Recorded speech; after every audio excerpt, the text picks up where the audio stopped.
Good morning, my fellow Alaskans. How are you all out there doing today? It is so glad to see you on this beautiful, beautiful Saturday morning. I really do appreciate you guys all joining us right now and spending your time. We are going to break down the Alaska budget. We're going to sit down and talk today a little bit about what's going on down there in Juneau and with the Alaska budget and the current politics that are happening around our state, votes that have happened down in Congress. Lisa Murkowski selling out Alaskans once again, the recall that is going on there in Palmer, the opioid epidemic that is almost 68% higher in deaths over the last past year. We will get into all of these little details in today's show, and we'll also be bringing to you live the House floor final debate on the budget. It is currently in reading number 3. This is where they all get their chance to stand there and do their grandstanding, letting everybody know where they stand on the budget and how they feel, whether they'll vote yes or no, or bottom line, this is their chance to say, oh, we're going to vote for this enormously large budget that is $2.6 billion more than what the last year's budget was, and we're going to do it because it's an election season. So this and much, much more coming to you here today. So I really do appreciate you guys all being here. Please like and share this video. I've been looking through the statistics of what 2 years ago compared to today looks like, and literally a video like this one would have a couple thousand views before it is through. This was 2 years ago. Now I'm lucky if by the time this is through I have 100 to 200 people even see this video, and their algorithms and the blocking is going on by Facebook is just detrimental that you like and share videos like this, especially if you do like and videos like this. This is the only way we can beat this and get it done. Continue to hit that like button throughout this broadcast. That continues to keep telling Facebook that this live feed is relevant, and we need to make sure that we just get the message out there so people hear the untruth, varnished truth about what is going on in Alaska politics. So let's just get right on into this here right now. I'm going to do a quick check, make sure that the House session has not started. Oh, they show it there. Let me just get it up on my screen so that I have it playing in the background here so I can see what is going on. And we'll get it going with the show. All right, let's get into the first part of what this is all about today.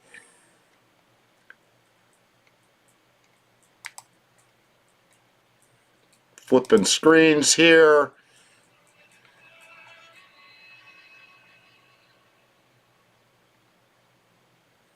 And we should be able to transition that over right now. Oh man, something weird just happened there. Oh wow, that was like totally awesome. I see what's going on now. We had other things opened up that was not supposed to be opened yet. There we go. All right, on to Alaska news. We got the Alaska Airlines is once again calling for flights from Seattle on Friday morning, canceling flights. Morning cancellations driven by a shortage of pilots past the 1 week mark. So this is reported by the ADN. It's also all over the news that Alaska Airlines United is in the same shape because they have their 777s, I believe it is, that are no longer flying, and they just had to push that date back a couple of months into May now. And so we're looking late May. And it's looking like the airlines industries all the way around are suffering. They can't find pilots to fly because they put those COVID rules in that you had to have the shot, and many opted out that they no longer wanted to be in the industry. They caused their own problems to happen, and they just don't want you to know that. So moving on to other subjects, we've got the opioid epidemic that is going on. The southern border is wide open. Fentanyl is flooding across the borders in record numbers. Drugs of all kinds are flooding across the border in record numbers. Record number of people per month are crossing the border, and they're just about ready to end Title 42 down there, which was being able to kick out a lot of people, the illegal immigrants that were aliens that were crossing over the southern border. Now that that's going to be repealed, the floodgate down there in the south is just going to go wide open. We had nearly 2 million, if not more, come across the border last year. We broke all records. I mean, I don't think we've ever had a time that we've had that many illegals try to cross the border within 1 year, and the bulk of the majority of them, unfortunately, are now in the United States and being shipped over. Texas and a few of the other places down there in the south have decided that their governors have banded together and are going to bus them directly to Washington, D.C. and park them in front of the Capitol and let them all go there. Since they're allowing them to be staying in our country, we might as well allow them to go to where the places are that they need to be at, that are allowing them to be in our country. Joe Brandon, here you go. But back to the opioid epidemic that is going on. Alaska has seen deaths happen here in our great state. We got the Matsu Health Department came out with this. Similar to sharp surges in the drug overdose deaths reported nationwide, Alaska has experienced a 68% increase in the number of drug overdoses deaths between 2020 and 2021. From 146 drug overdoses deaths in 2020 to 245 in 2021, according to the preliminary mortality data from Alaska Department of Health and Social Services. So 68% increase of opioid deaths happening in America, and that's because our southern border is wide open. Where do you think those drugs are coming to Alaska from? You guessed it. That's where they get shipped to first. So much fentanyl has come into the United States in the last past year, we could kill the entire population of America with that drug that has been carried into our country. And guess where it's coming from? China. And guess who's soft on China? You know, Joe Brandon. Go Brandon. Thank you very much. Really do appreciate you out there. Other news out there going on, not the B, I love those guys. They wanted to report that Senator Lisa Murkowski and Collins and Romney all voted for the new Supreme Court justice. You know, the one that can't define what a woman is, or in all honesty, thinks that pedophiles should be gone easy on because the laws just don't reflect the internet. Those were made when only mail was available. Well, last time I checked, the Supreme Court justices, judges, were not allowed to be able to start making up their own laws from the bench and going easy on the predators of children to try to emphasize her point on, I'm the judge, I decide what the end results are going to be. Multiple cases, horrific cases. It just sickens me to even think about children that have been exploited in one way or another, their lives totally destroyed, and the people that are perpetuating, making sure that those pictures and those acts are happening and distributing that, collecting it, putting it onto their computers. It doesn't matter if it's one or if it's 100 or it's hundreds of thousands. If you got that kind of stuff and you're downloading it and you're distributing it, you deserve the maximum penalty ever seen. You have destroyed children's lives, the futures of those children, for your exploitation, the pedophiles out there. And Lisa Murkowski just put a Supreme Court justice on there that just shows you truly how much she cares about Alaskans' children, where we have some of the highest domestic violent rates in the nation, child abuse rates in the nation, and she just voted to put someone on the bench that seems to give them the carte blanche to do whatever they want to do. Not to mention, The new Supreme Court justice can't even define what a woman is. Women's rights no longer exist in the Supreme Court with this particular Supreme Court justice because she doesn't know what a woman is. So if you think any of your protections out there that have been hard fought for, like the Title IX and science just doesn't matter, that she was your pick, you're all for Lisa Murkowski, congratulations, pat on the back, you are deranged and seriously need to be entered into a psychiatric ward or go get some professional help, in my opinion. That is just my opinion, but still, Lisa Murkowski has got to go. Kelly Tshibaka, I hope you run her into the ground in the upcoming primary elections and beat her in the general so that we no longer have to deal with this rhino being in Juneau. We want somebody who claims to be a Republican to actually have Republican values, value children, value women, value the freedoms and rights that belong to all Americans, not just to select individuals or to select few when you feel it is your right to do. All right, moving on to the budget. Here we got amendment number 75. I want to bring this amendment up because this is the amendment that... Come to order. Oh, they're in session. Hold on, we're going to get going to them. Members, please indicate their presence by voting.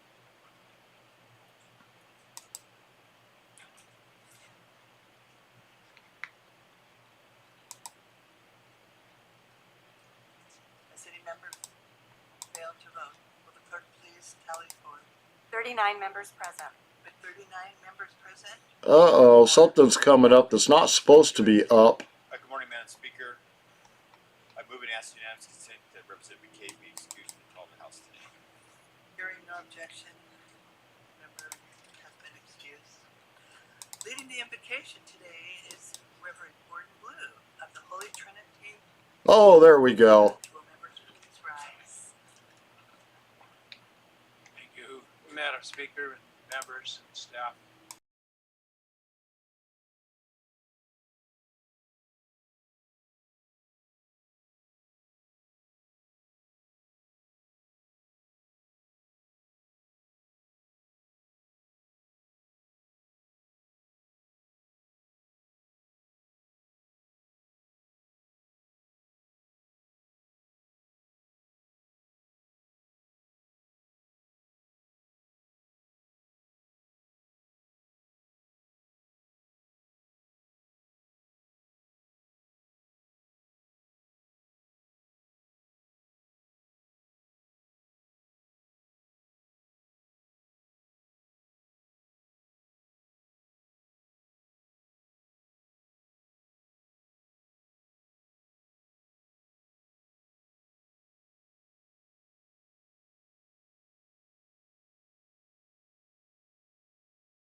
Welcome.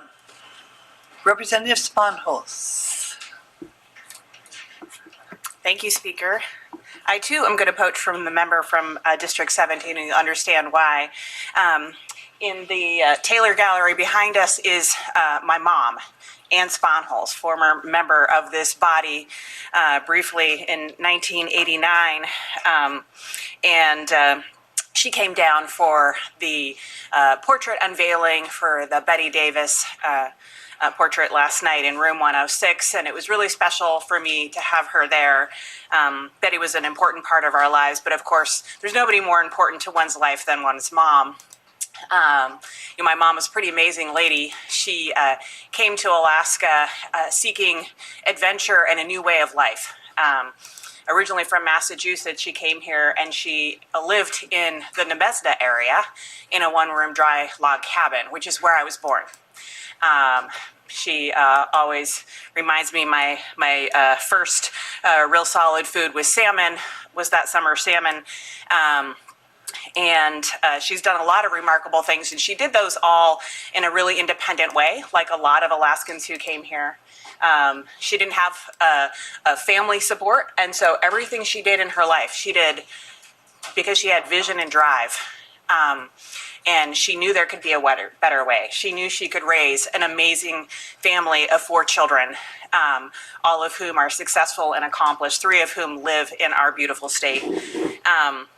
She was a foster parent, which is where I identified my commitment to Alaska's foster children. I grew up with foster siblings through my life. Our house frequently, in addition to the four of us, we had about 4 siblings, foster siblings, on a fairly regular basis. There were so many of us that we went, places, and we went in the elevator or somewhere else. We had to count off and make sure we had everybody.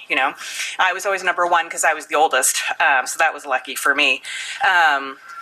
But after fostering, she got really involved in the community. She got involved in the community. She saw there were big problems that needed fixed, and she wanted to be a part of that. And so she was active in the Democratic Party and did parent training for people whose children were in the foster care system. She did a lot of amazing things. She was appointed to the legislature briefly before we had a process to fill a tie race. In 1989, I was 16 years old. She got the call on my 16th birthday, and came to Juneau and spent that year. It was a race that was eventually won by David Finkelstein, but I got to come visit my mom for my first visit to the Capitol on spring break that year, which is pretty neat. And after that, she went into workforce development. She got her college degree when I was in high school with 4 children in the house. This is a tenacious, hardworking woman who had, drive and ambition and just never gave up. She went into workforce development believing that a job was the real path to independence and self-sufficiency and solving a lot of problems. And so worked for Governor Knowles for a while, and the Alaska Process Industries Career Consortium, working to ensure that Alaskans were prepared for high-skilled jobs in the oil industry, which was really, booming at that time. And we had a lot of people coming to Alaska who weren't from here, and so we wanted to grow our own. And she saw that was really important. And then later on, after she retired, she picked up a second career. She went back to grad school again, another reinvention of herself, got a master's degree in English and taught English at the University of Alaska, Anchorage. And then later went to work for the Anchorage School District. And these were all kind of her retirement jobs, which is pretty neat. She's a special lady, and I appreciate everybody's grace in allowing me an extended introduction here. But there's no one person that is more important in our lives, I think, for many of us than our moms. And my mom has certainly been a driving force in shaping me. She's my hero and my role model in any ways. And I want to invite everybody to join me in welcoming Ann Sponholz to the body.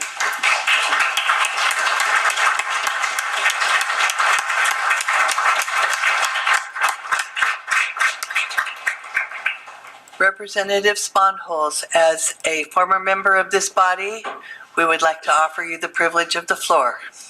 Well, I want to speak as long as Ivy did. But I was honored to be invited to the celebration of my friend and mentor, Betty Davis. Betty and I first met in the foster care system, and we both went into politics and shared our career together. And she was an inspiration in every way. And no one last night mentioned that she was called the conscience of the legislature, and they should have. Because she was. She called it like she saw it, and she knew right from wrong. Thank you.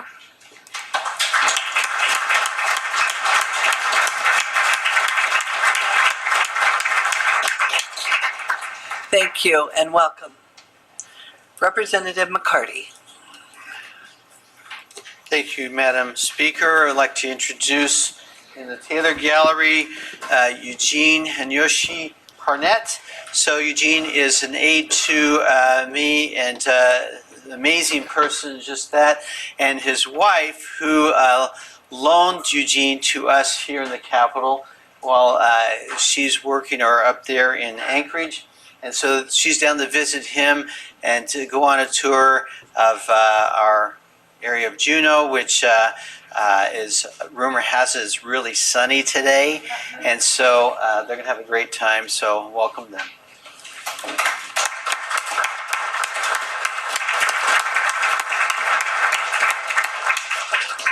Welcome. Are there other guests for introduction? Seeing none. Madam Clerk, are there any messages from the governor? I have no messages from the governor this morning, Madam Speaker. Are there any messages from the other body, Madam Clerk? Messages dated April 8th stating the Senate accepts the House invitation to meet in joint session at 11 o'clock a.m. on Tuesday, April 19, 2022 to hear the annual address by U.S. Senator Dan Sullivan. The Senate has passed and is transmitting the following for consideration. Committee substitute for Senate Bill number 190, Finance, by the Senate Finance Committee, entitled An Act Extending the Termination Date of the Regulatory Commission of Alaska relating to Regulatory Commission of Alaska regulations regarding refuse utilities, regarding to the powers and duties of the Legislative Audit Division, and providing for an effective date. Labor and Commerce and Finance Committees. Committee substitute for Senate Bill number 193, Finance, by the Senate Finance Committee, entitled An Act Extending the Termination Date of the Board of Chiropractic Examiners, requiring a report on audit compliance by the Board of Chiropractic Examiners, and providing for an effective date.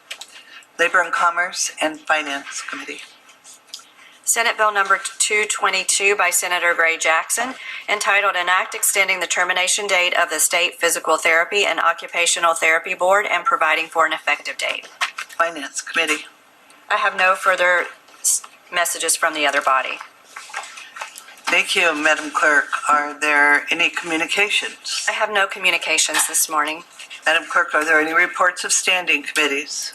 The Finance Committee considered Senate Bill 168, donations, gifts for Department of Transportation and Public Facilities signage, attached one previously published fiscal note, citing the report due past Representatives Ortiz, Edgman, Laban, Carpenter, Thompson, Johnson, Wool, and Co-Chair Foster. No recommendation.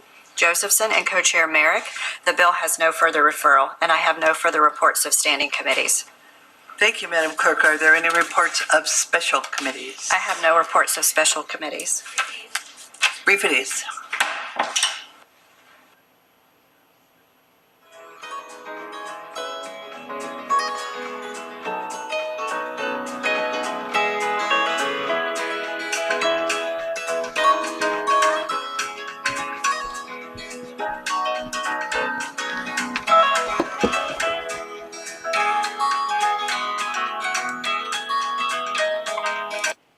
All right, this is going to get interesting today. I can't seem to be able to get the browser audio to be able to capture what they're saying, so I have to leave the mic up and running, have the sound turned all the way up on the speaker.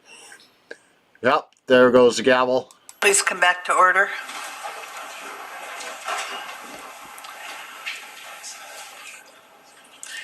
Madam Clerk, are there any citations or resolutions for introduction? Honoring Dr. Robert Bobby Bolin by Representative Foster and Senator Olson. Honoring Governor Mike Dunleavy by Representative Rauscher. Honoring Aaron Schneider by Representatives Kaufman and Shaw and Senator Holland. Honoring Tyler Ackelstad and Nick Olstead, 2022 Iron Dog Champions by Representative Tilton. Honoring Joy Lyon by Representatives Hannon and Story and Senator Keel. Honoring Skyview Middle School 8th grade girls volleyball team by Representative Gillum. Honoring Mexico and Alaska Restaurant by Representative Tuck. Honoring Golden View Middle School students and GVTV by Representatives Kaufman and Shaw and Senator Holland. Honoring Ninilchik High School Boys Basketball Team 2022 State Champions by Representatives Vance and Cronk and Senator Stevens. Honoring Andrew Jimmy by Senator Bishop. Honoring Ludwina Ayopan Lodi Jones by Senator Hoffman and Representatives Olkuski. In memoriam Ardena Laveria Rufus Moray by Representatives Prox and Thompson and Senator Myers. In memoriam Mary Lee Estes by Representatives Gillum and Carpenter. In memoriam David Delaney by Representatives Prox and Hopkins and Senator Myers. In memoriam Betty Gackstetter by Representative Prox. In memoriam Philip W. Hill by Representative Tilton. In memoriam Phineas Sheldon by Representative Tilton and Senator Hughes. In memoriam Mildred and Irvin Evanson by Senator Machicky. In memoriam Christy B. Gibbs by Senator Machicky. In memoriam Anthony Tony Vasca by Senator Kawasaki and Representatives Fields and Zokuski. In memoriam Daniel Emerson Thompson by Senator Kawasaki and Representatives Laban and Thompson. In memoriam Lee Willis Despain by Senator Kawasaki. I have no further citations or resolutions for introduction this morning. Madam Clerk, are there any bills for introduction? I have no bills for introduction. Madam Clerk, please read the first item on today's calendar.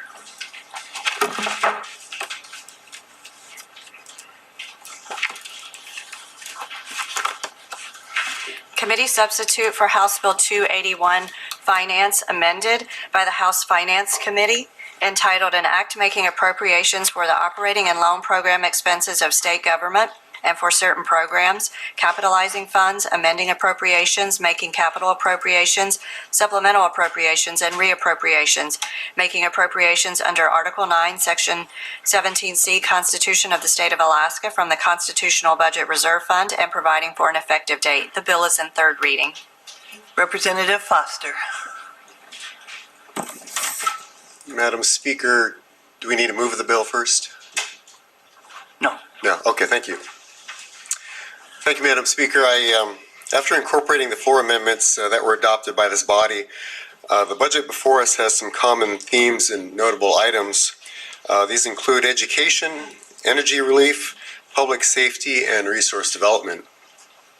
Now, before I give details, I'd like to say that of all the budgets that I've seen come and go, this budget is one of the most diverse and encompassing of all political ideologies that I've seen.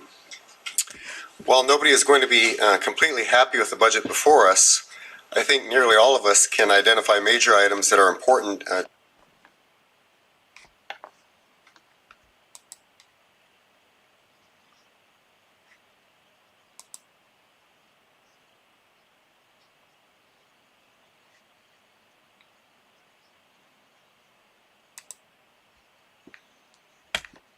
Does not pass. We forward-funded education to give our schools budget stability since the state and our schools are on different budget cycles. We refilled the higher education fund with $395 million so that earnings can be used to pay for scholarships. We included $1.6 million to increase the number of medical professionals coming back to Alaska under what's known as the WWAMI program. We fully funded the school bond debt and REAA programs with $167 million to pay for schools built in urban areas such as the Mat-Su, which has been growing substantially, as well as in rural areas where school buildings are falling apart. We included $42 million for the University of Alaska for the mariculture program, drones, rare earth research, heavy oil development, and healthcare. And for pre-K, we added $2.5 million on top of the $3.2 million that's currently in the budget. Now, with regard to energy relief, we've all seen the cost of heating, fuel, and gas at the pump skyrocket. And this budget includes an energy relief check to help Alaskans pay for these rising costs. And we expect this to be paid out at the same time as the dividend for a total payout of nearly $2,600. Now, with regard to public safety, there is funding for an additional 14 state troopers as well as 10 village public safety officers. We included $1 million for missing and murdered Indigenous women, as well as $5 million to combat domestic violence and sexual assault. We added $4 million for community jails, as well as $150,000 to help with correctional officer recruitment in our prisons. And with regard to resource development, this budget includes $409 million to pay for oil and gas tax credits owed to the industry as part of a program to incentivize exploration and investment in Alaska. It includes $5.7 million for the state to assume control of water primacy that is currently administered by the federal government under what's commonly called the 404 program. And it includes $2 million for statehood defense to allow the executive branch to fight for resource development like oil projects in the NPRA. Madam Speaker, I'll conclude my remarks by touching on three last items. First, there is a CBR section in this budget. It does not draw any funds from the CBR, but what it does do is it requires a 3/4 vote for the reverse sweep.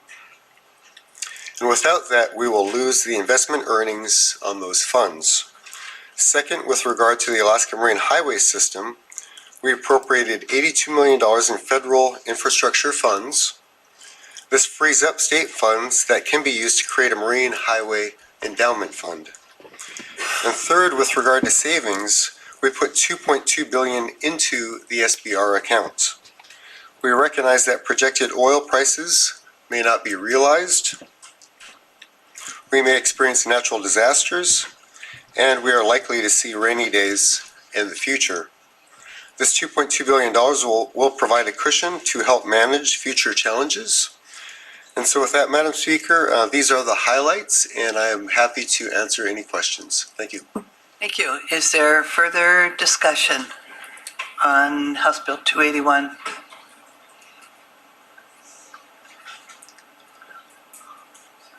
Representative Tilton. Thank you, Madam Speaker. I was going to wait a little bit longer, but it doesn't. Seems like we have a shy group this morning.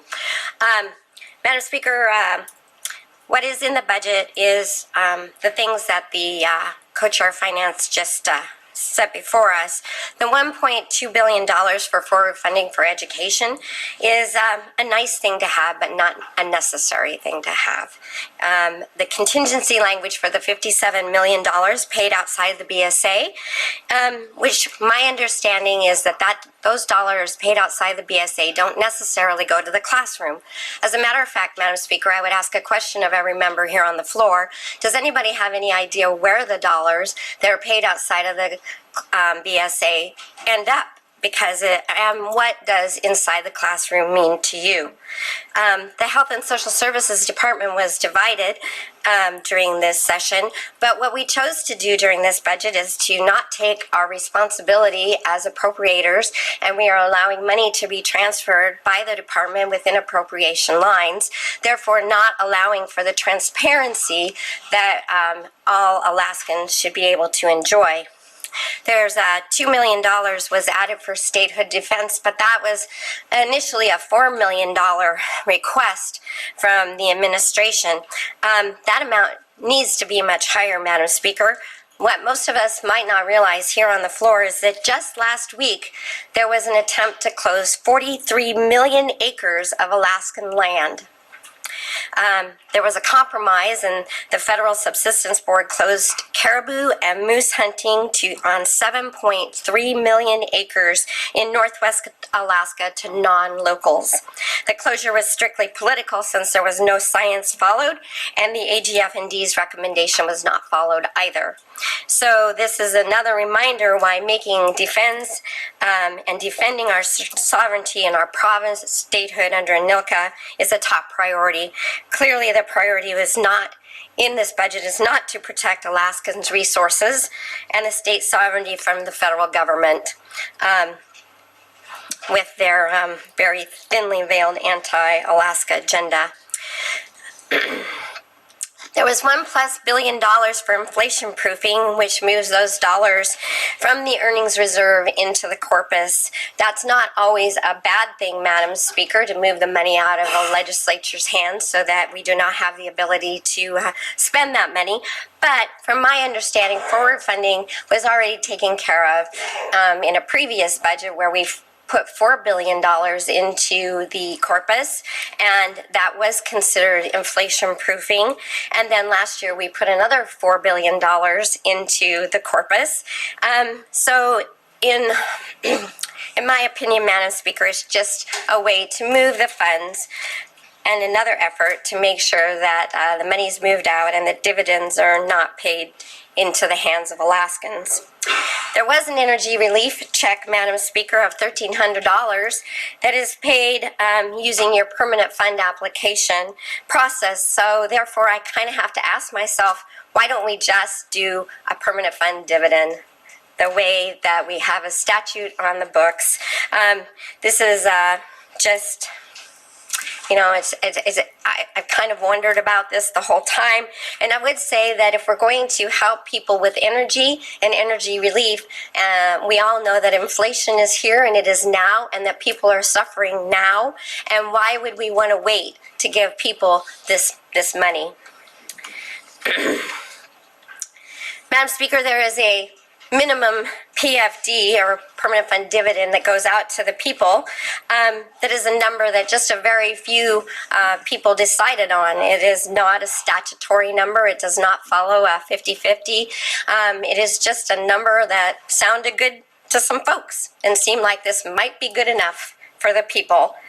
Madam Speaker, what I think is missing in this budget, and what I know is missing, is that the dollars to the people of the state of Alaska. There is money in the earnings reserve, Madam Speaker, and it belongs to the people of this state. The people of the state have not received a full statutory dividend for 6 years, I believe it is, and there's no reason why we're not paying that statutory dividend. We've had higher investment earnings. We've had higher oil prices. We're not in a deficit position this year, so we can't say that that's the challenge. Madam Speaker, in the eyes of the people who are sitting at home right now, they just don't understand why we cannot fulfill our statutory obligation. It seems, Madam Speaker, that the will to work for a stable fiscal plan for the state of Alaska is just not here. We put forward a dividend that was a 50-50 dividend that was, for a lot of people here, that is a very, very large compromise to try to get there, and that was shot down, Madam Speaker. Madam Speaker, it should come to no shock to any member of this body if Alaskans revolt and approve a constitutional convention. As Thomas Jefferson said, the tree of liberty must be refreshed from time to time with the blood of patriots and tyrants. Thank you, Madam Speaker. Thank you. Is there further discussion? Representative McCarty. Thank you, Madam Speaker.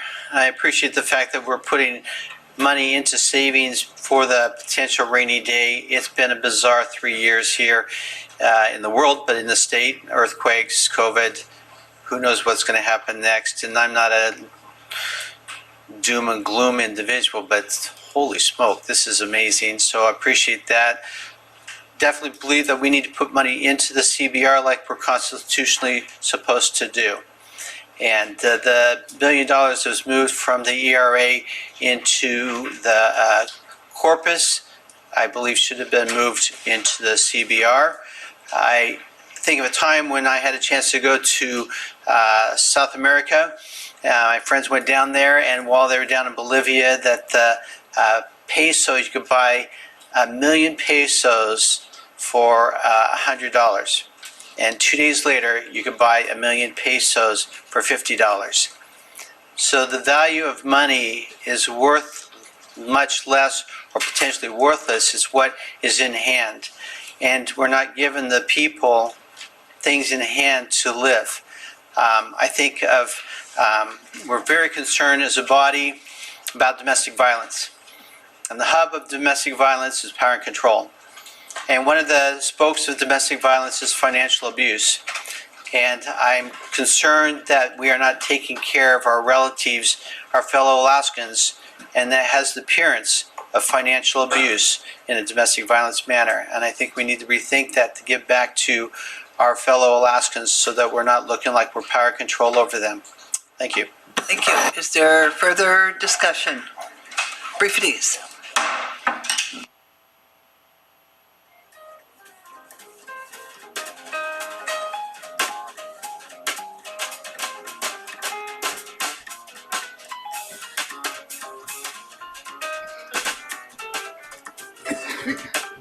Excuse me.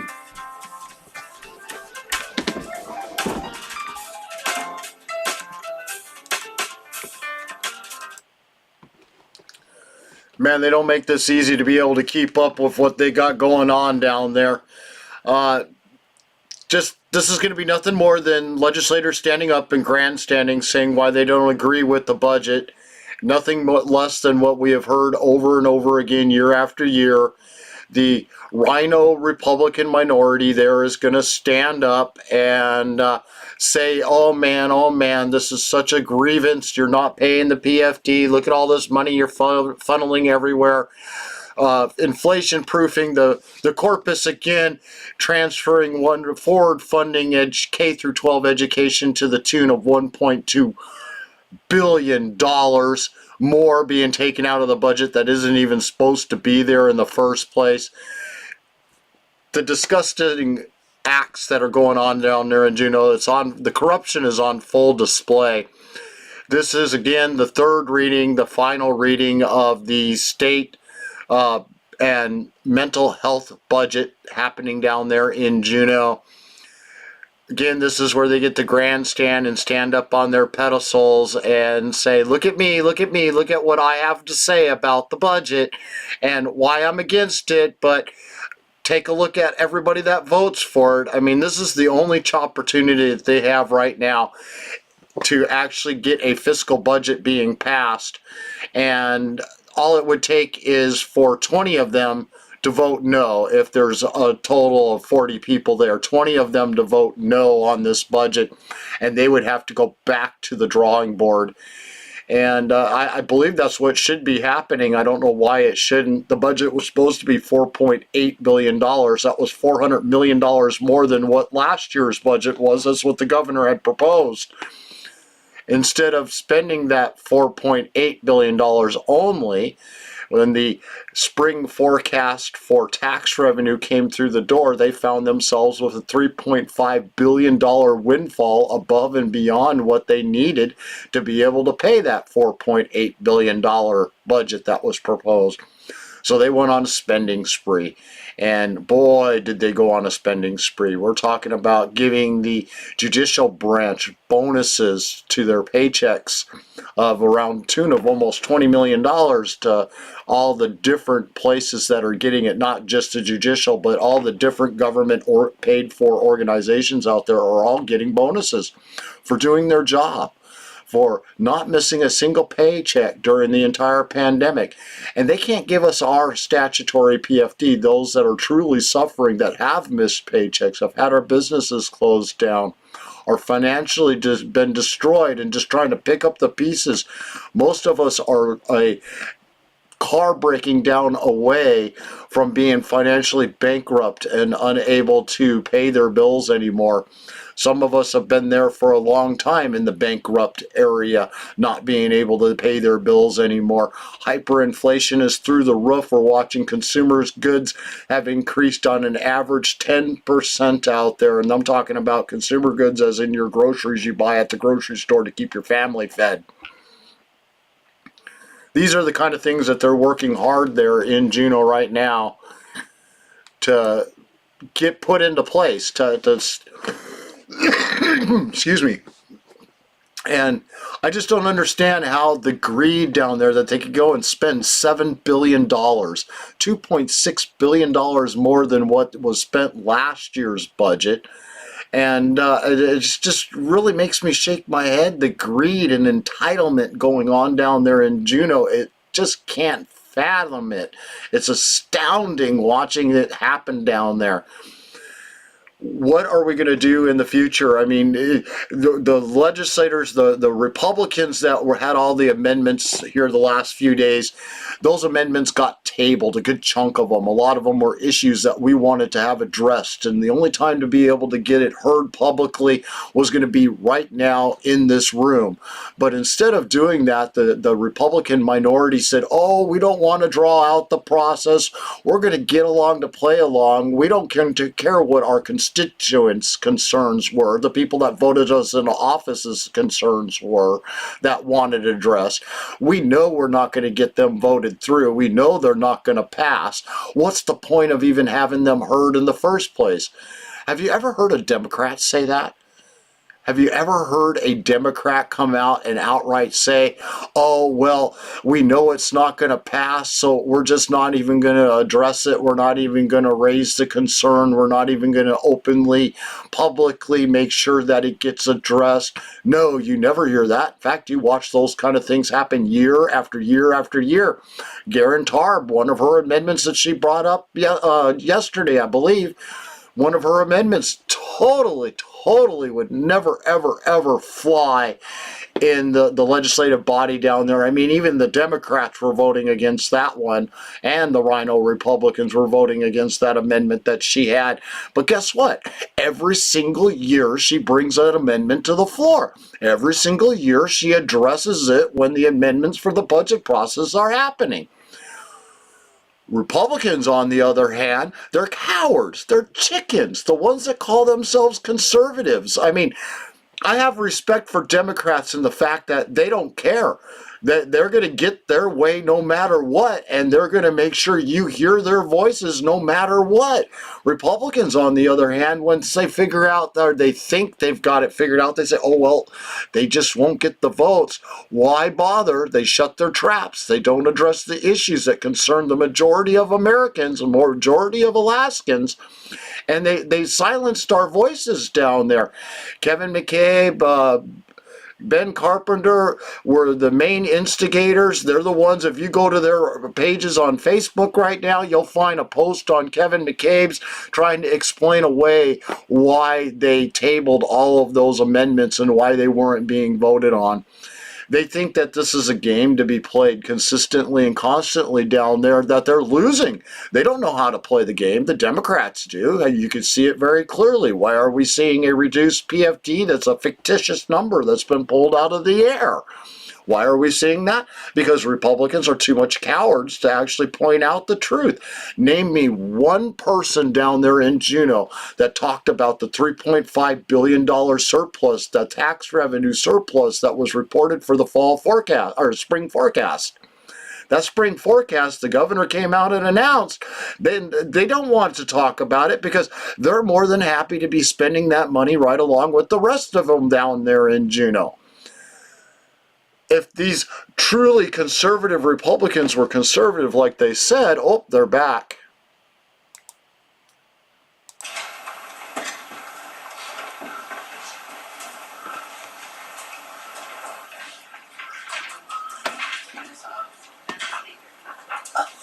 Representative Drummond. Thank you, Madam Speaker. This is my 10th year in this room working on budgets. I have to say that the budget process that is ending today, has been one of the most cordial processes I have experienced in 10 years. And I'm grateful to my fellow members of the House for making that process easier. But I want to answer at least one of the questions that the minority leader asked a few minutes ago. Where are the outside the BSA funds going? What does inside the classroom mean? I know it's frustrating when where our schools are asking for more funds and the various bills that accommodate that are not moving through the process quickly enough. There are two bills that are going to raise the BSA in statute and replace it that are moving through the process. But this budget contains funding that will cover those increases should they pass the legislature. And I'm going to work, as is my colleague to my right from Juneau, to make sure that those bills pass. Alaska schools are bleeding teachers and unable to attract new ones in the teeth of a national teacher shortage like we've never seen. Our children and grandchildren are going to school in overcrowded classrooms due to the departure of teachers that is forcing larger class sizes, and which means kids don't get the individual attention that they need and deserve to learn and become productive citizens. School districts are dealing with skyrocketing energy costs. They don't get energy checks like we are giving to citizens this year. And rising healthcare costs. We have the highest healthcare costs in the nation, which means we have the highest healthcare costs in the world in our beautiful but remote and widespread state.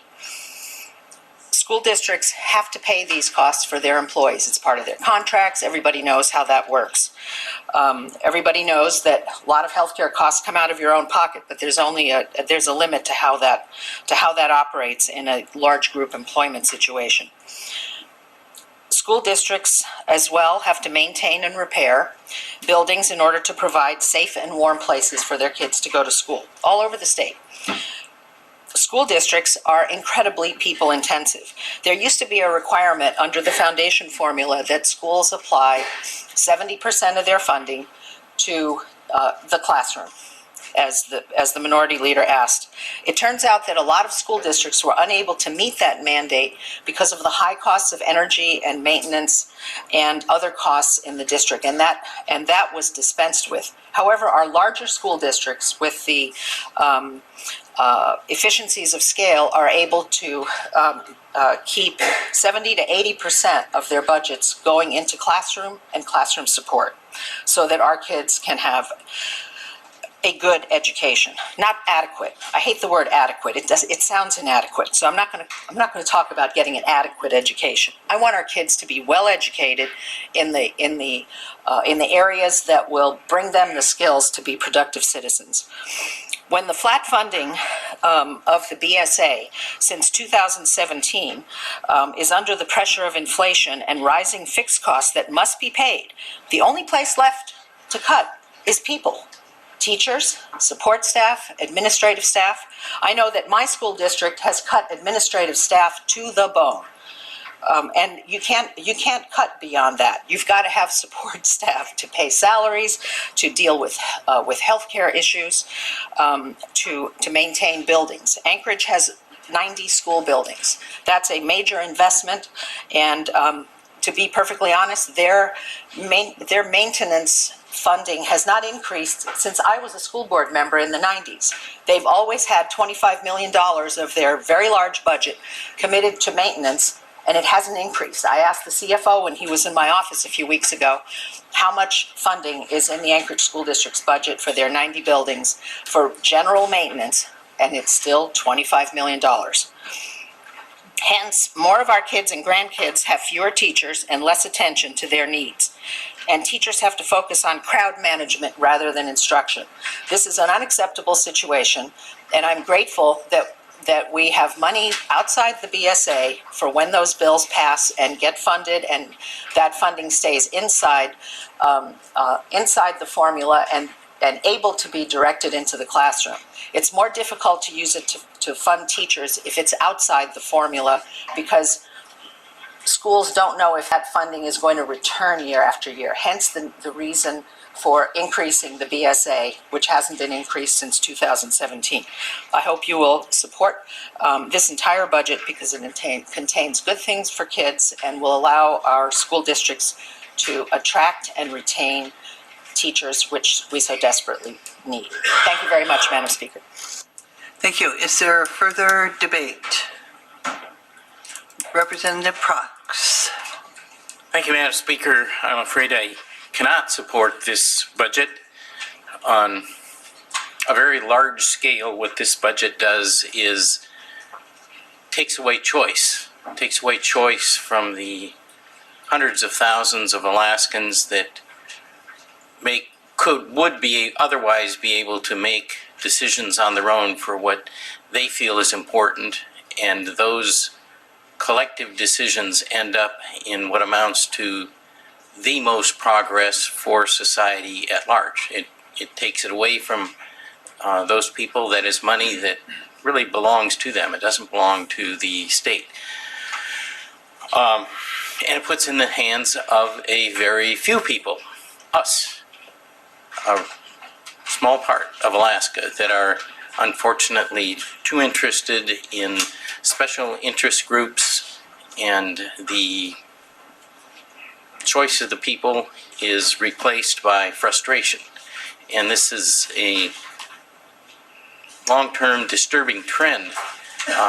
Education as a case in point, in the Fairbanks North Star Borough, we're continually fighting over getting state funding, and the school boards don't have to pay attention to individual parents within the Fairbanks North Star Borough. And as a result, over the last 20 years, the student population in the Fairbanks North Star Borough has declined by pretty near 20%. It was 19,000 about 20 years ago, and now it's down below 14,000. People are walking away, they're voting with their feet, and we are not giving them the resources then to provide for their own child's education in the case of those parents, or give them more control over what's done. We're taking control out of their hands, and we're replacing that with frustration, and that is a very disturbing trend that is growing in Alaska, and I think we need to think very serious about changing that trend. So unfortunately, we are where we are. This just does not have my support. We'll have to try again and do better in the future. Thank you. Further debate? Representative Carpenter. Thank you, Madam Speaker. And I'm not sure whether it's because it's Saturday or because it's sunny outside, or I've never been part of a budget conversation with such silence in the building, in the room. So multiple questions have come in the last couple of days. What is actually the budget spending? What's the total spend? And I figured that we ought to have those figures before we vote on the budget, for ourselves and for the public to understand kind of the context of where we're at. Before you has been distributed 2 reports that I requested last night from our finance division that encompass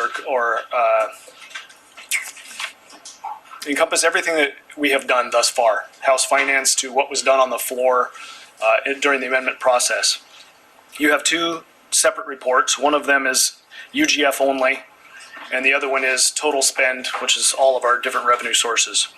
And I just want to highlight a couple of the columns and the totals for perspective here. And I'm going to reference from this document. Certainly. I don't have it memorized. Certainly. So the governor's amended budget for general fund spending only was and I'm summarizing here, $3.948, roughly $4 billion spend request. Our finance committee upped that a few percentage points to $4.126 billion, and this body on the floor and through our amendments upped it to 4.13 billion. So in reality, we're looking at about 4.7 increase in spending for the House over what the governor requested. That includes, if you turn to the second page, it includes the governor requested $1.6 billion, that's 1.7 if I'm rounding, for permanent fund, dividend checks, and House Finance and the House agreed with $840 million for permanent fund checks, which is equal to 25% of the percent of market value draw from the permanent fund earnings. The governor's number is a 50-50, 50% of the percent of market value draw. So for a total spend, House version of $4.13 billion of general funds. If we account for all funds, the governor's budget, and I'm moving to the second document, if we look at the governor's request for all funds, the total size of the state budget can be measured at, on the second page, total statewide is 11.8 billion. House Finance upped that more than 10% to 13.5 billion. The House on the floor here through the amendment process reduced that a little bit to 13.3 billion. But the overall difference between the House and the governor's request is a 12.6% increase. So again, the total spend for the state budget coming out of the House is going to be 13.3 billion. What is not on these is the reference or a reference to what our budget was last year.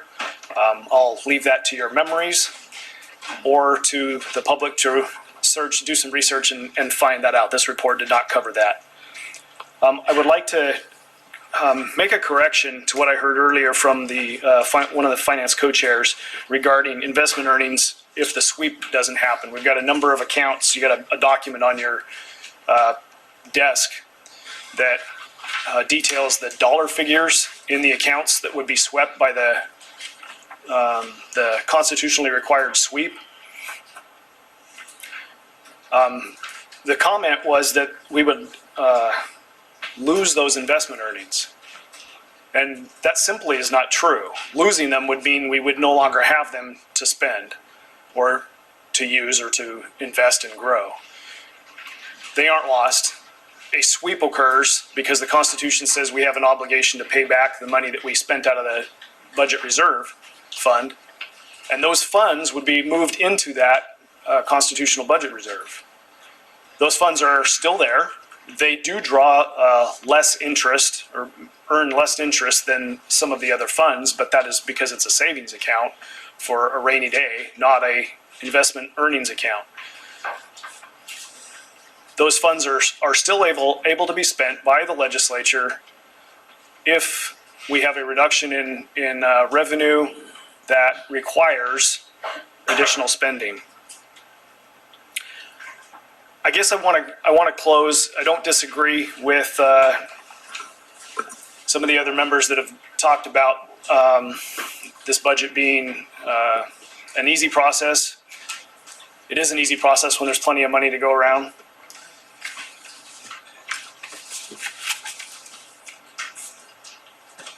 What we're masking with this budget is still an underlying fiscal problem.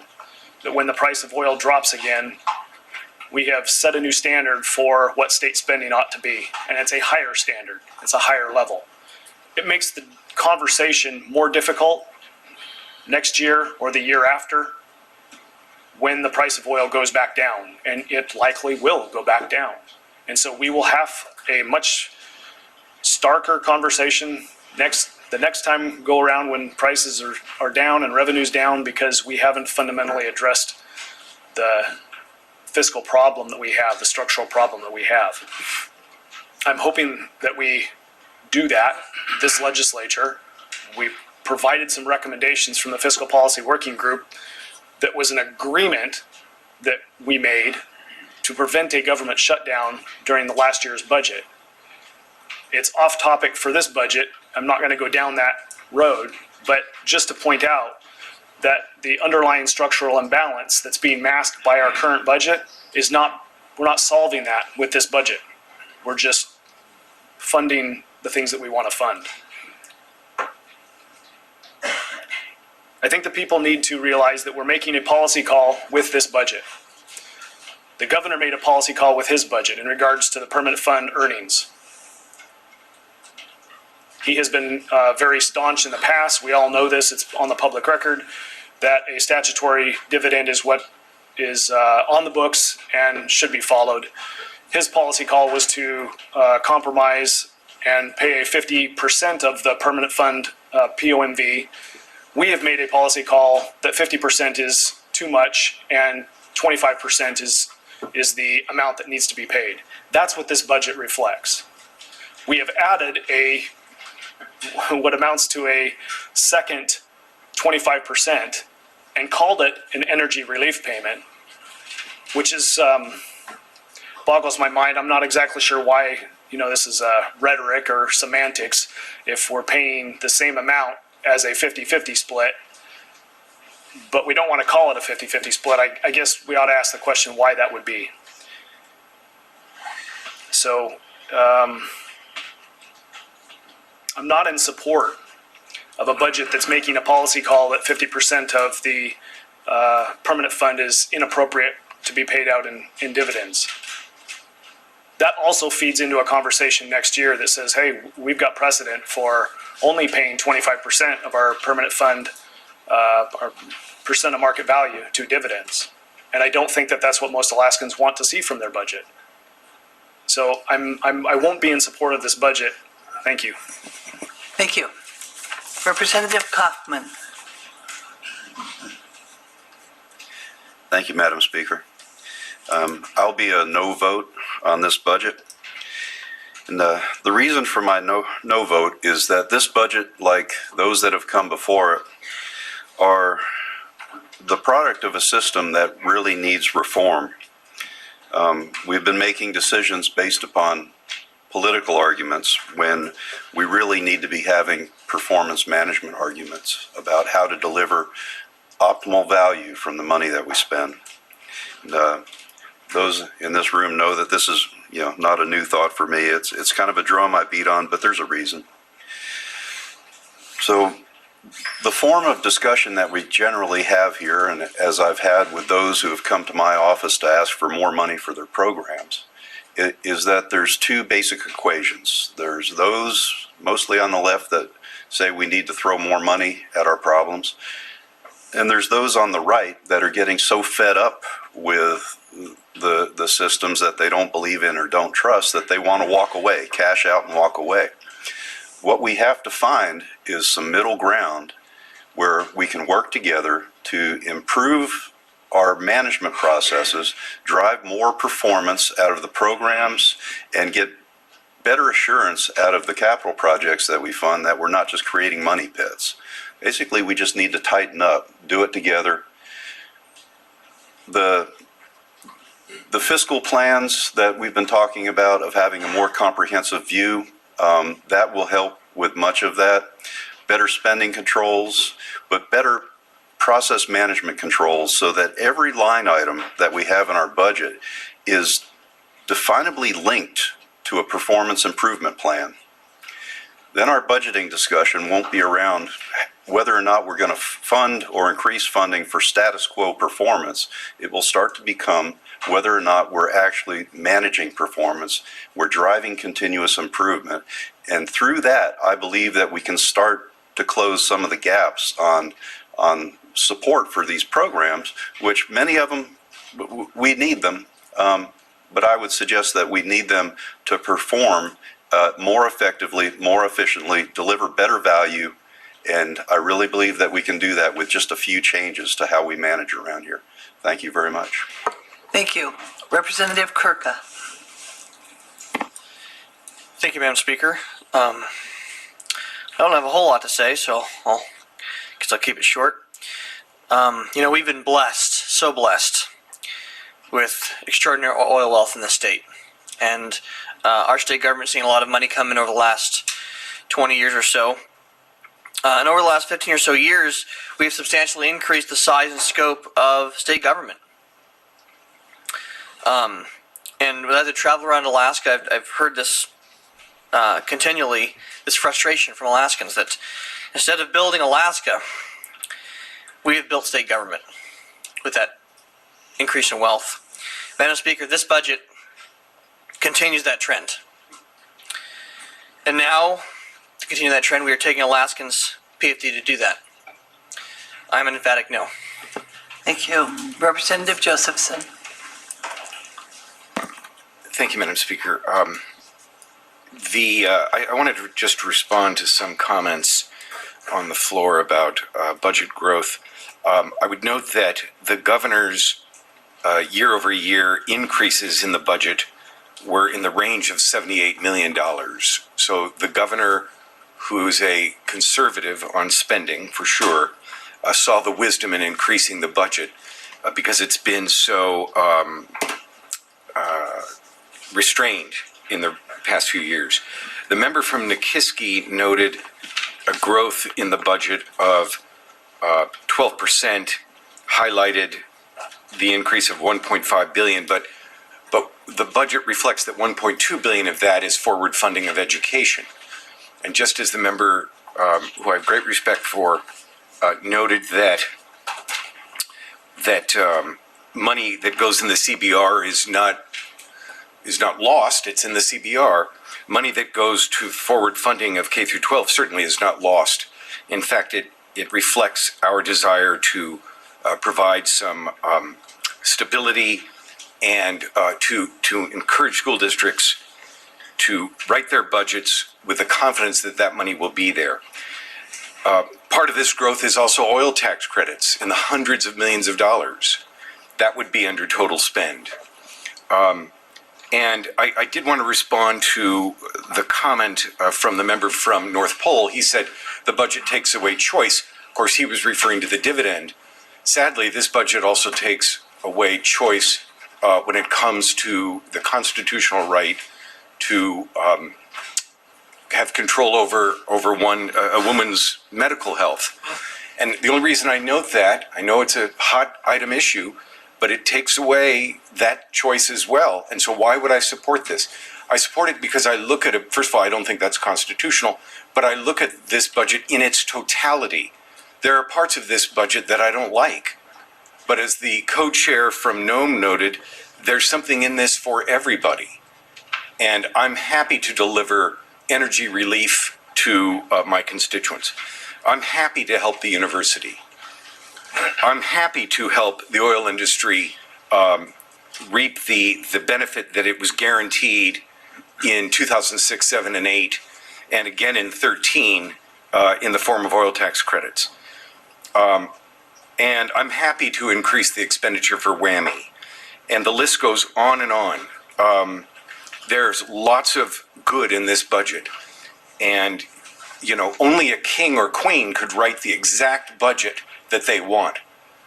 But there's 61 of us participating in this process. And given that reality, I'm pleased to vote for the budget. Thank you. Representative Tarr. Thank you, Madam Speaker. I am going to support the budget today, and I just wanted to respond to the comments made by the member from District 28 because I really agree with his assessment of sort of this tendency for those on the left and more progressive to want to defend the programs, and then some among Republican colleagues more looking towards cutting the programs. And I think I agree with his assessment of, something in the middle. And what I hope we recognize in our budget, and what is something that is challenging us in terms of a long-term fiscal plan, is a lot of spending is going into our persistent social problems. We know that we have significant problems with child abuse, with domestic violence, with sexual assault, with substance misuse, with untreated mental health. And unfortunately, when you don't invest and when you don't spend, you likely end up with more costly outcomes. And that's what's reflected in our budget right now. We're on the crisis intervention side of things. It's the most costly way to address some of these issues. And so that's why it is so critical that we would put funding towards pre-K, that we would spend some money adding additional troopers, additional VPSOs, that $1 million is going to go towards missing and murdered Indigenous women, that $5 million towards domestic violence and sexual assault, money for community jails and correctional officers. All of those are the kind of investments, and we need to have that long-term approach, because as we address those issues, as we improve public safety, as we have safer communities, healthier families, we will be able to achieve those systemic reductions in our budget, and that is how we can have a sustainable future. So today, we have to invest, we have to improve public safety, we have to provide more support and have that strong social safety net. But in the future, if we do it the right way, we should be able to have reductions and the benefit of healthier communities and safer families. Thank you. Thank you.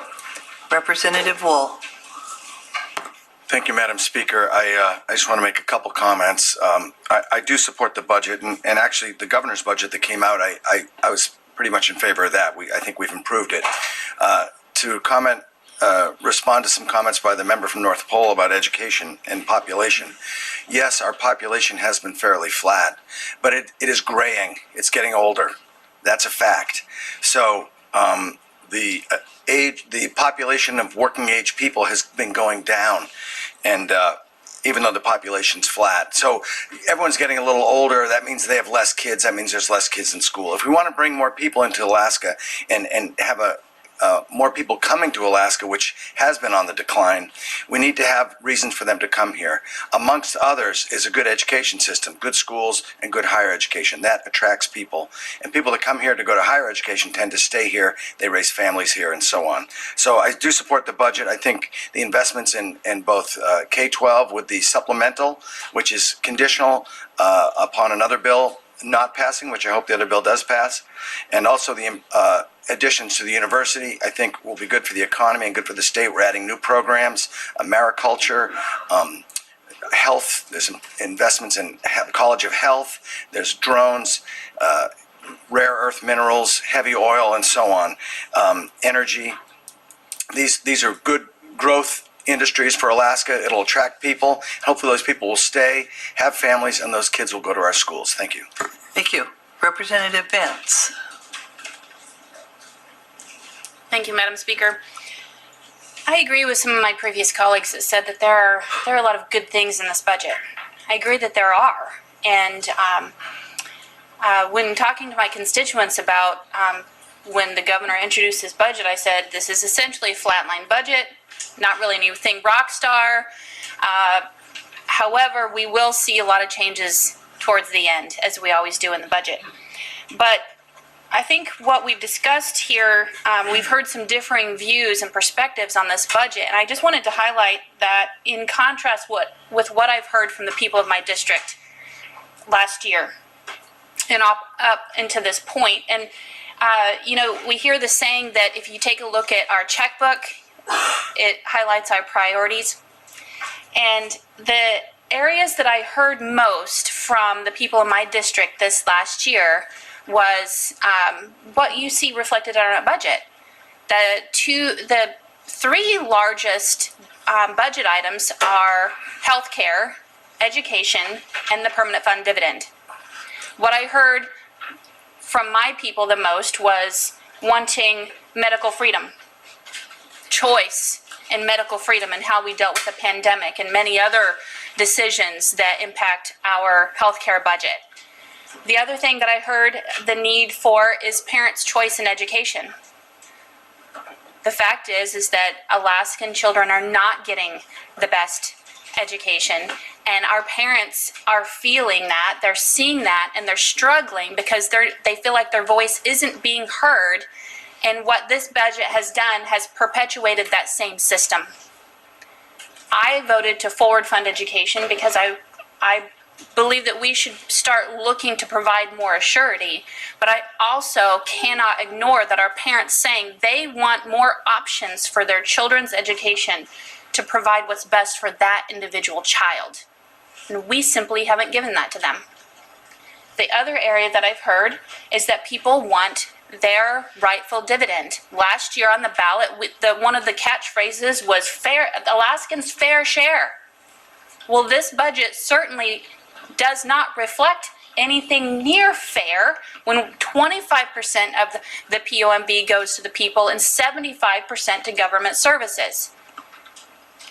It's astounding to me that this body couldn't even reach a 50-50 agreement of the PFD to call it a permanent fund dividend.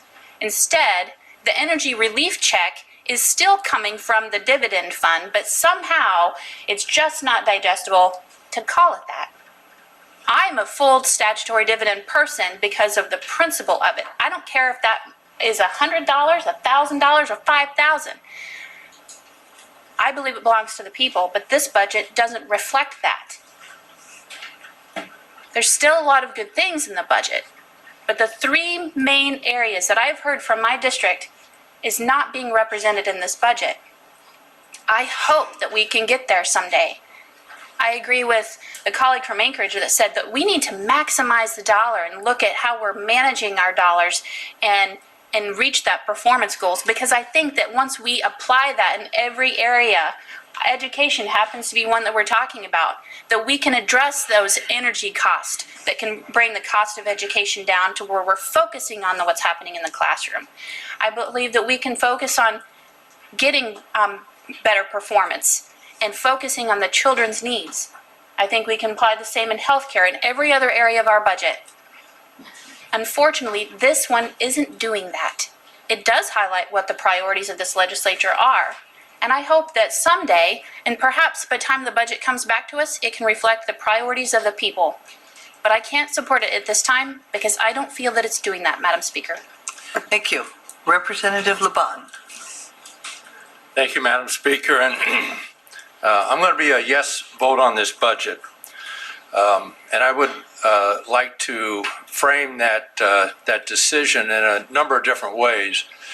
Several days ago, this body helped me recognize my 70th birthday, and I thank the body again for the well wishes and everything else that went with it.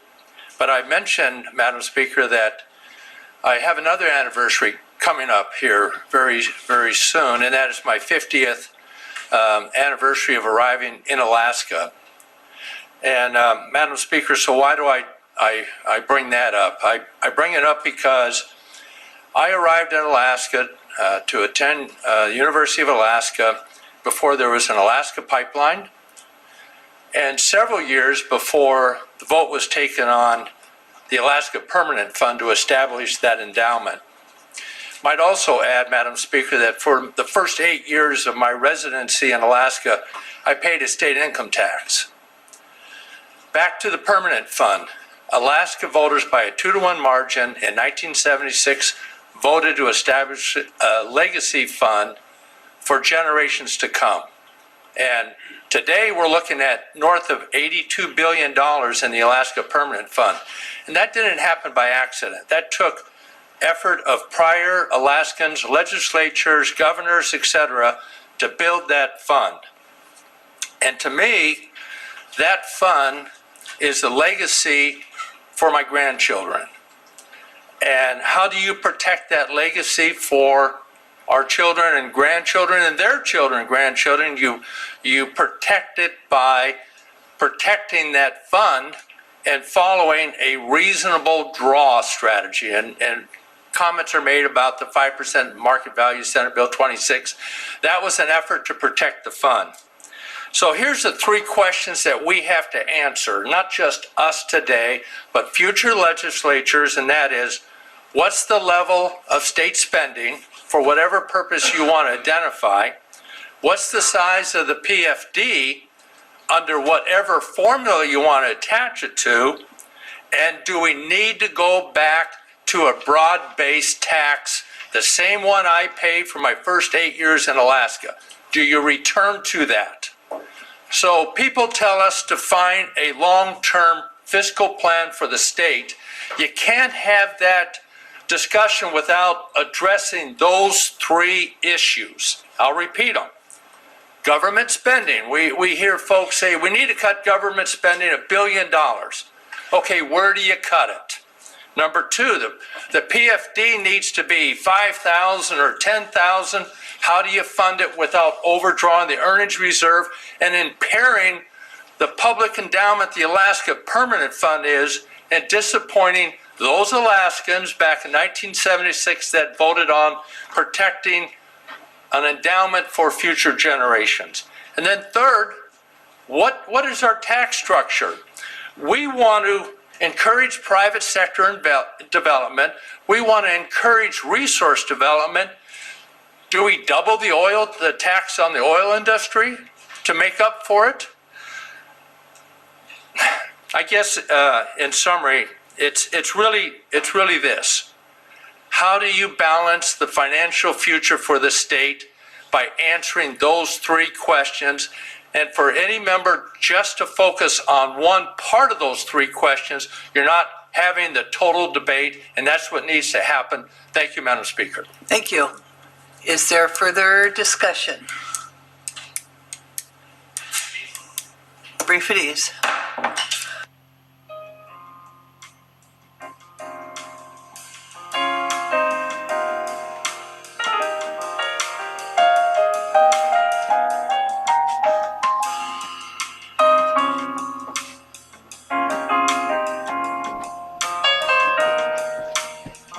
Dun, dun, dun, dun, dun, dun, dun. I have to be halfway across the room, of course. I'm still trying to do my work today. See if we can mute out their elevator music there real quick till they get back.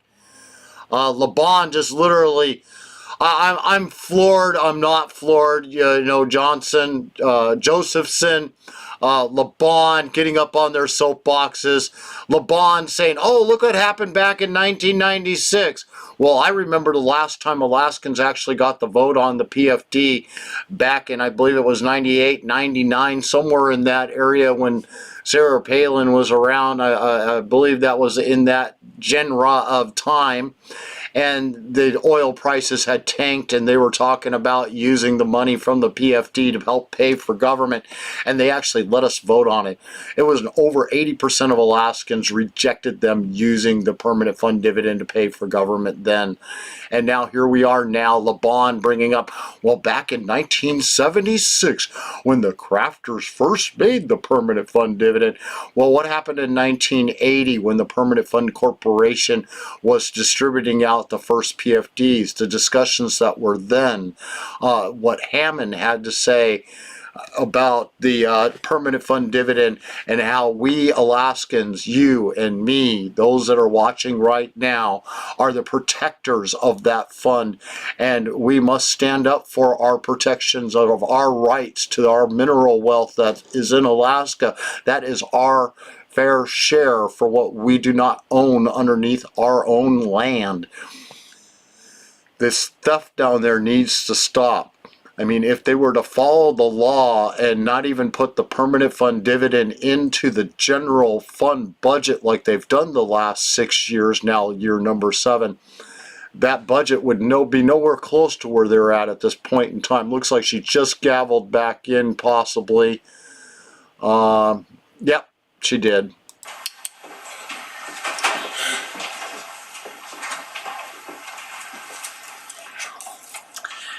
Representative Rapture.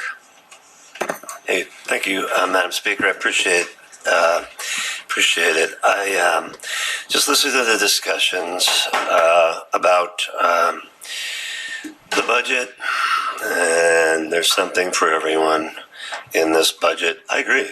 There's something for everybody in this budget.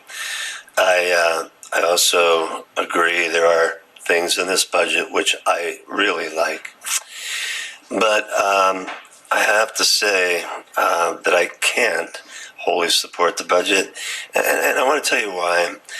So the process that I've noticed over the last 6 years is that this vote today is part of a negotiation process which we have with the Senate the other body on the other side, and there is an opportunity to get another crack at it later.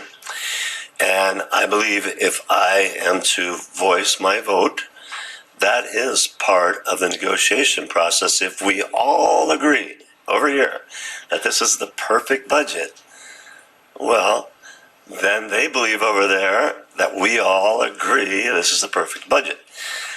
But I don't believe it's the perfect budget for me and my belief, because I also agree that the PFD I voted on was not addressed here properly, at least the way I saw it. And I think I voted 12 times to change it. And so that means I had a very loud statement about what I believed about the PFD in this. It also says that I agree in self-governance. And I'm not sure that I see that in this budget. And I don't see fiscal stability addressed before we got here. So these are main reasons why I believe my part of the negotiation process is to let the other side know that not everybody voted yes, because I'm going to vote no. And at least they can take that into consideration when they negotiate later on in this process. Thank you, Madam Speaker. Thank you. Representative Story. Thank you, Madam Speaker. I wanted to speak today about a priority in this budget that I think we all is important to us, and that is our workforce development. We very much have a shortage of workers in this state, and we're trying to build up our youth. We're trying to support people who want to go back for more higher education. And one of the committees I sit on is on the Alaska Post-Secondary Commission on Education, and we authorize institutions of higher learning, post-secondary, when we meet quarterly, and many of them are institutions where our healthcare workers come from, where transportation is helped by our truck driving schools that we have. There's vet techs, there's many things happening, and they are all affected by our Higher Education Investment Fund. Through the Higher Education Investment Fund, which to me is a really important addition to this budget, that we would fund that budget. The interest rate on that Higher Education Investment Fund, and I appreciate the member from District 39 putting the chart about the Higher Education Investment Fund and all the funds involved in the reverse sweep on our desks. What is critical, you can see the Higher Education Fund is a huge piece of that, and the returns from that fund have been in the high 30s. And what's been critical about that is every year the investment earnings spin off from that fund what is there to pay for the Alaska Performance Scholarships, where our youth can earn those scholarships in high school to go to one of our post-secondary commission institutions and our university system. And that is just so important, because then we do not have to look to the general fund every year to fund the Alaska Performance Scholarships, to fund WWAMI, and to fund the Alaska Education grants, which are high needs for people currently on low incomes. And so that is just really important. And also in here, we have some additions to behavioral health treatment, and that affects our workforce so much. We need to understand underlying causes that influence public safety to keep us safer. So I just really want to point that out. Workforce development is so important, and there are some really important components, including our education system. And to provide certainty to that system is smart education policy. I know we have individual school board members, community members who it's been their life's work. They're new school board members. We've got a couple in Juneau. They're so enthusiastic, and they are trying to make sure every dollar benefits kids in the classroom and helps drive career tech opportunities. And I have heard from too many school board members through individual conversations that they are having to cut some of those very important programs, not wanting to, but we have to meet our graduation requirements, and the downward pressure on the budgets has been significant. So workforce development, really important. I'm so glad we've prioritized it. Thank you. Thank you. Is there further debate? Representative Foster, in wrap up. Thank you, Madam Speaker. I'll address some of the points that were brought up, and then I'll make a closing statement. With regard to forward funding of education, I just wanted to remind folks, especially those folks who are maybe watching on Gavel to Gavel, forward funding of education, what does that mean? It means we're not increasing the cost of education. Each year, education costs about $1.2 billion, and that's what we have in the FY23 budget that we're working on. What forward funding of education means is it means that we're also going to pay for the FY24 fiscal year for schools. The state and our schools work on different budgeting cycles, and so this helps to give them stability in terms of that budgeting process. So I just want to emphasize that this is not increasing the cost of education or our budget. The other thing I want to note is the question came up about the BSA and how was that going to be used. And every school district is going to have to decide based on their own unique circumstances how they are going to use that. But I can, just looking at the list and how that money is allocated, I've got one of my school districts at St. Mary's, and out of that $57 million, they're going to get about $148,000. And just knowing how much heating fuel, the cost of heating fuel has increased, I can see, a good portion of that, if not all of that, $148,000 being used for the increased cost of heating fuel. Another issue that was brought up was being able to transfer funds within Department of Health as well as Department of Family Services. Again, for the public, I just want folks to know what this issue here was. The ability of those two departments to be able to transfer around within their department $10 million, so $10 million for the Department of Health and $10 million for the Department of Family Services. And it's not an increase to the budget. We're not giving them more money. We're just saying that within appropriations that the Department of Health receives, you can move money around because your budget is so big. You've got so many unknowns, especially when it comes to, for example, Medicaid. If you need the ability to move some of those around, we're going to give you that ability to do that. It's not something that we sought to give them. The administration asked for this. And point well taken from the minority leader that, this was something that was implemented many years ago, and it should have gone away. And I think it's a point well made. But I think if there's any time to maybe keep that in place, that time is now, because of the executive branch's request that the Department of Health and has to essentially be split into two. We don't know what the ramifications of that are going to be. We can always revisit that next year. They may come back and say, no, we still need that authority, and they'll have to justify it. But I think if there's any time to keep that in place for now, I think now is that time.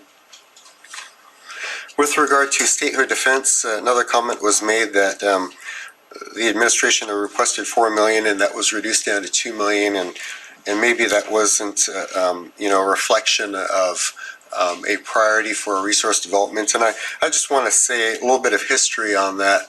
Last year, we did grant the $4 million for statehood defense. At the beginning of the session, we were told that about $270,000 or so of that was used. I think the first reaction that a lot of folks had is, well, we gave you a lot more than you needed. And they came back and they said, well, we have a number of cases that are in the hopper. We have other cases that we think we'll be bringing up, and that's fair.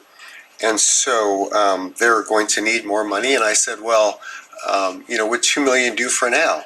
We can reassess the situation come next year. Would you be able to manage with $2 million? And they said, we think we could.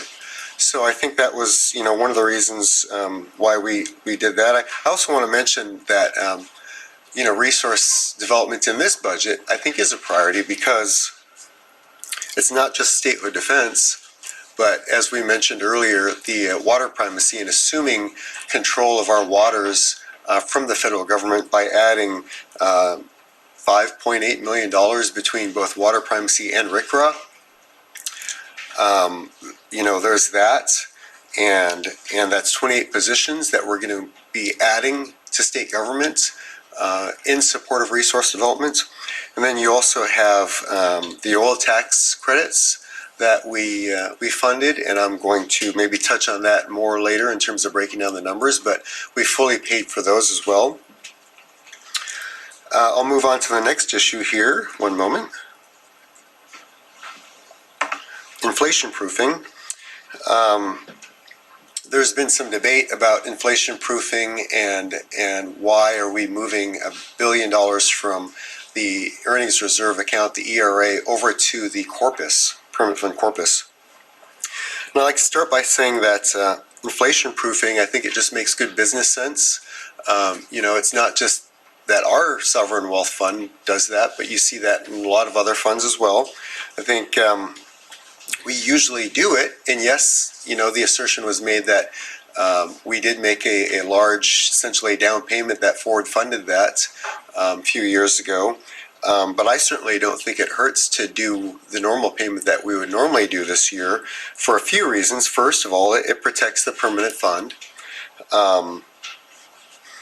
and it also helps to put downward pressure on on government spending, because the more money that's not available to us, the more money that you take off the table, the more pressure it puts on us to try to keep the upper trajectory of spending down, because when there's less money available to us in our savings account or the ERA, that forces us to make difficult decisions.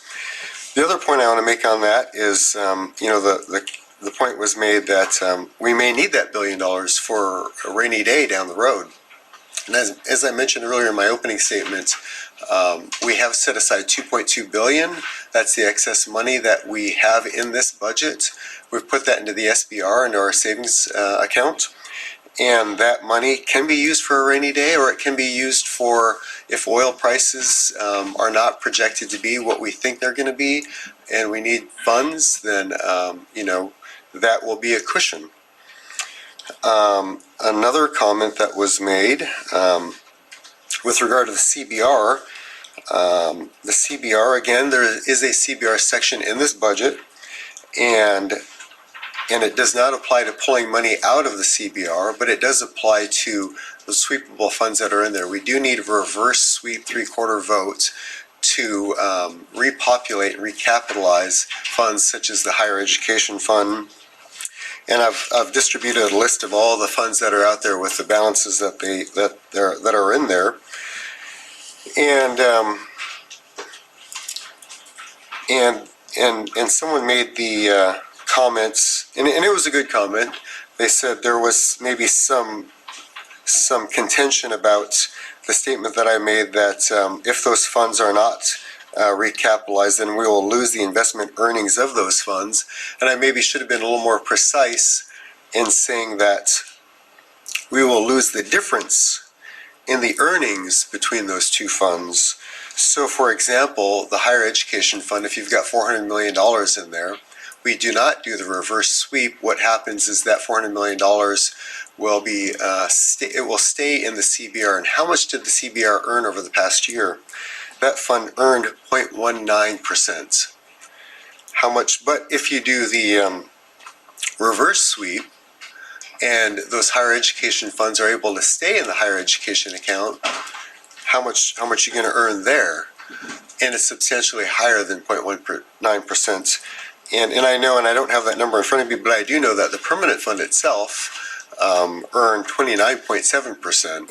So I think it just makes good sense to ensure that we've got as much money into the accounts that are earning more money. And I think the last point that I'll make before I go into closing here is just in terms of the size of the budget. Madam Speaker, I'd like to say that yes, the budget is larger than last year, but I think it's not due to any one group. I think we've all had a hand in that. As was mentioned, the administration, when you look at the year-over-year increase of the budget from last year to this year, that's the administration increased the budget by about $78 million. We've got certain groups within this body here who supported education. So we've got the contingent funds of an additional $57 million for education. But the water primacy program, if we assume that from the federal government, that's going to cost $4.9 million for the 28 positions for the 404 program. Statehood defense, that's an increase of, $2 million. And the governor did ask for $4 million. We reduced that down to $2 million. Oil tax credits. The governor the administration, I should say, originally had $199 million in the budget. And that was based on the fall 2021 oil prices. But when oil prices came in higher in the spring 2022 forecast, those oil taxes are based on a formula. They're determined by formula. That number increased to $349 million. And that's by formula. If that's, if we want to just follow that formula, that was something that's just an automatic increase. And so again, that increased by $150 million. Some other things that we just don't have any control over, we added a fuel trigger into the budget. That shows as an increase of $27 million to this budget. But if oil prices come down significantly in terms of just the prices, then what will happen is we may either use less of that $27 million or potentially none of that $27 million. But that's out of our control in terms of, and certainly we could say, well, we're not going to insert this fuel trigger into the budget, but I think that doesn't make good sense because we all know that the cost of fuel is higher, and either you pay now or you pay later. We can't tell DOT, to stop running plow trucks, and we can't tell the Marine Highway System to stop, the services that they're providing. And so if we don't put the money in now, then that just means that that's going to be a supplemental cost that comes in the budget next year. So, Madam Speaker, I'll close by saying that I just want to reiterate what I said in my opening statement. That is that every item in this budget, it won't make everyone happy. But I think most of us can find some items that are important to our districts. And I've seen various budgets come to this floor, and I think this one has shown the most compromise. Some folks really like the increased funding for our schools, and others like the appropriations to assume water primacy under the 404 program. Some like the energy relief checks, others like paying the oil and gas tax credits. Madam Speaker, these appropriations are important to all of our districts, and I would encourage you to support this budget and press the green button. Thank you. Thank you.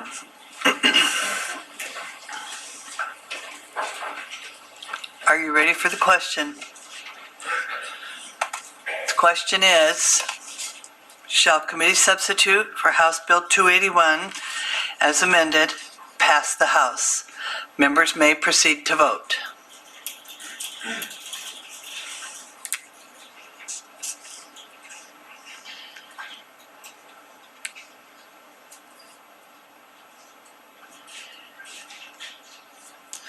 Will the clerk please lock the roll? Does any member wish to change his or her vote?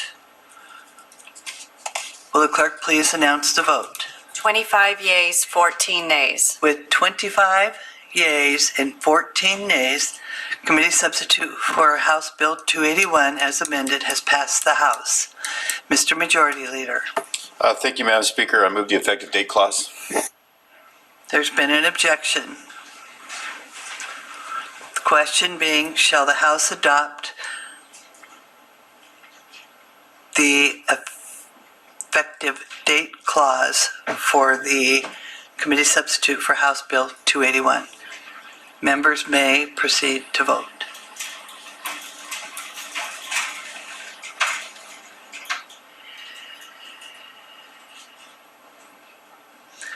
Will the clerk please lock the roll? Does any member wish to change his or her vote? Will the clerk please announce the vote? 25 yeas, 14 nays.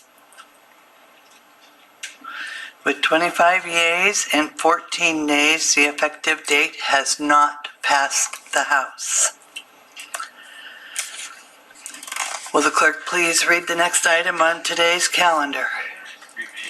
Brief it is.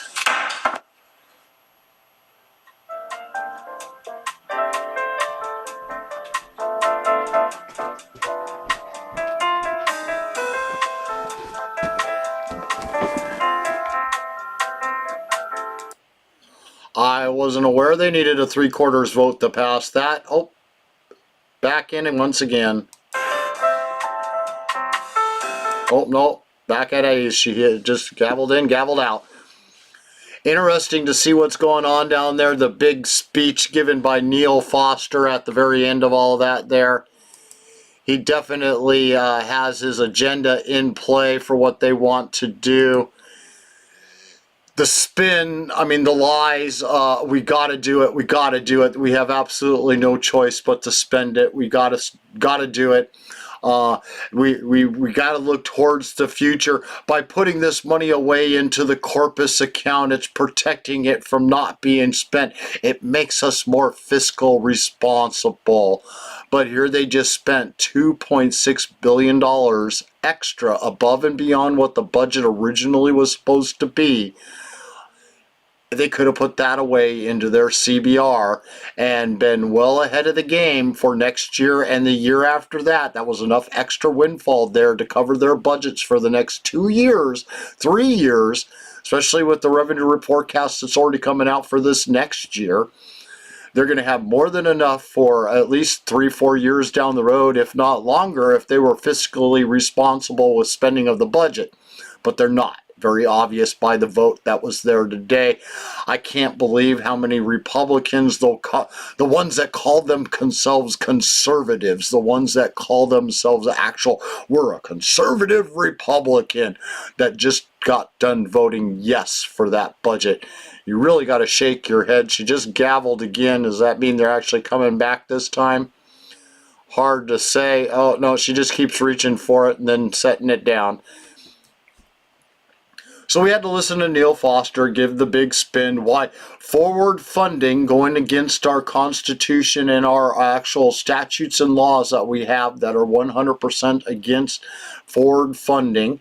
You cannot forward fund money and obligate the next legislative body to funds that they themselves did not allocate. The only current legislative body controls that year's purse strings. They don't control future years' purse strings. Well, they hid $1.2 billion. And to listen to Foster there talk about that really shocked me. I mean, he's going, wait a minute. I know for a fact that that budget right now is sitting about $1.4 billion. And he had to say, oh no, that $1.2 billion is all that is needed for them to operate every single year. That's why we made it $1.2 billion. Well, if that's all they need to operate, why are we paying them $1.4 billion for this next school year's school operation? The answers are just not coming true. Their lies and the spins. I mean, if they were to follow the actual student base student allocation for paying out for them, there should have been a 10% reduction this year to that budget. Why? Because there's 10% less students going to school. There's 10% less students to be able to spend on the base student allocation, the BSA. Do they follow the law? No. In fact, the House is actively, and so is the Senate, they're actively working on bills right now to completely rewrite the entire formula and how that money is distributed for the BSA formula, and how much money is going to go out the door towards the students and how much they get in school right now. The average that they've shown, and this was in a committee meeting that was just the other day for the actual new allocation laws that they are crafting or trying to craft and get passed, in lieu of this $60 million bonus they gave them this year, that BSA formula is going to increase their budget, and it will be beyond the $60 million that they gave them in a bonus this year. So it's at $1.4 billion right now. Don't expect it to go any less than that. I expect if these bills are to pass that will actually increase. So we're rewarding a school system that is near triple the cost in the nation. They also came out that the actual costs are between $20,000 to $22,000 per student here in Alaska. And that's when you include in both the state, local, and federal money all combined paying for our kids to go to school here in Alaska.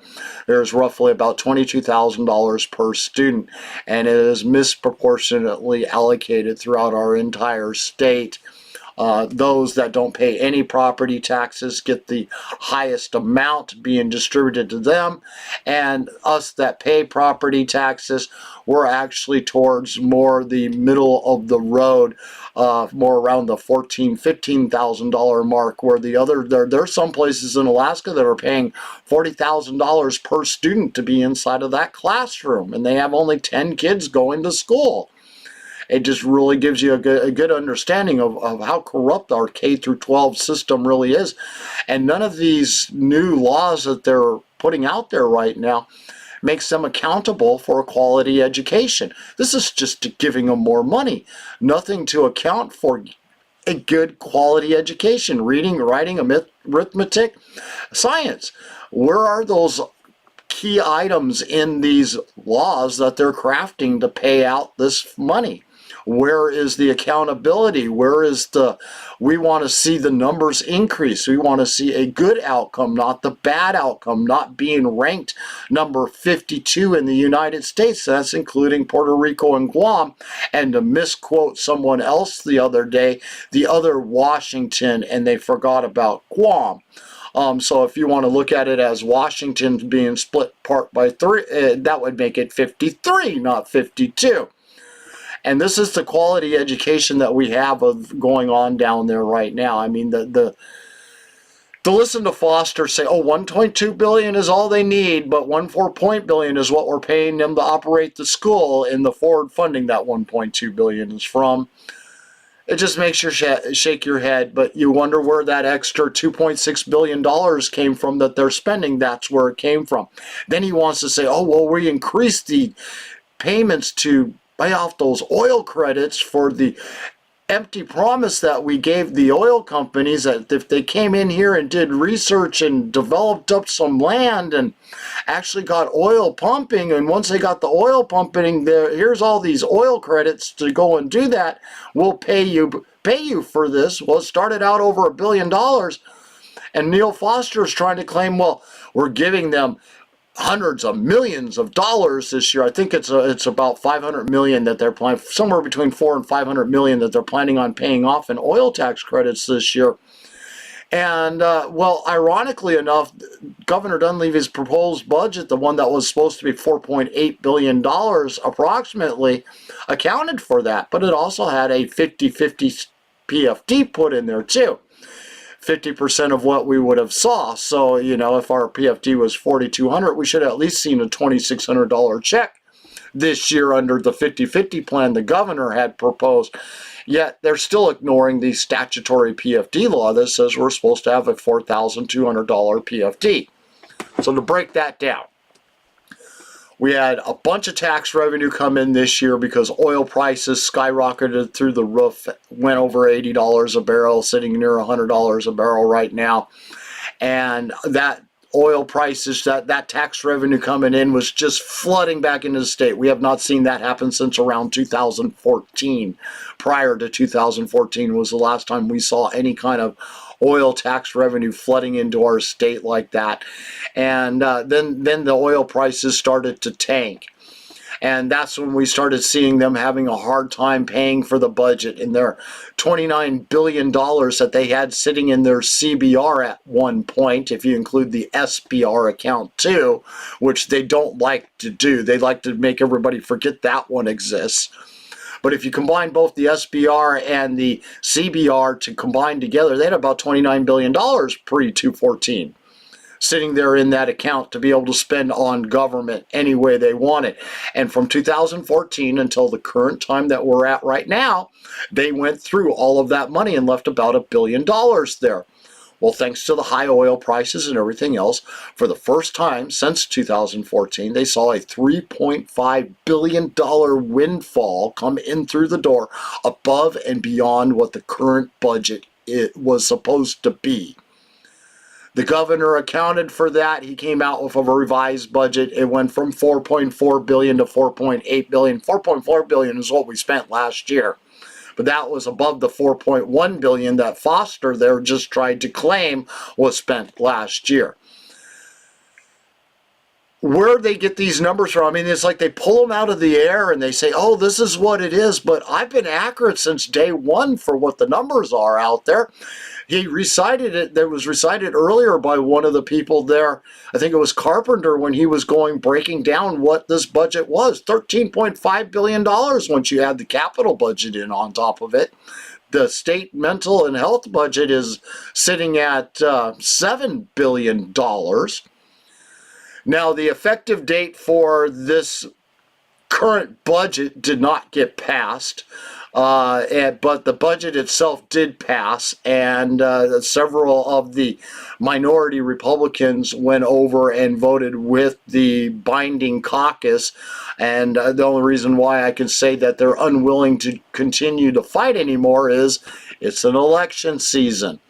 They got to keep those special interest donors very, very happy. And this pork-filled budget does exactly that. It goes all to the special interest. And what do Alaskans get? We get the shaft.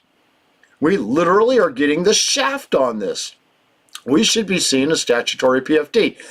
So if they had actually done the governor's proposed budget of $4.8 billion, they would add a $2.6 billion surplus sitting there, $2.2 billion, somewhere right in that ballpark.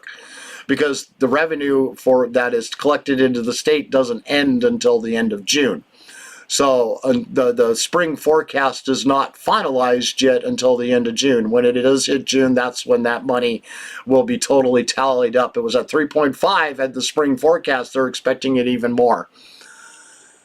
So this is all before the POMV draw that they do on the ERA the last 6 years. They haven't even done the draw yet, and they still have a $3.5 billion surplus above and beyond what the current budget was supposed to be.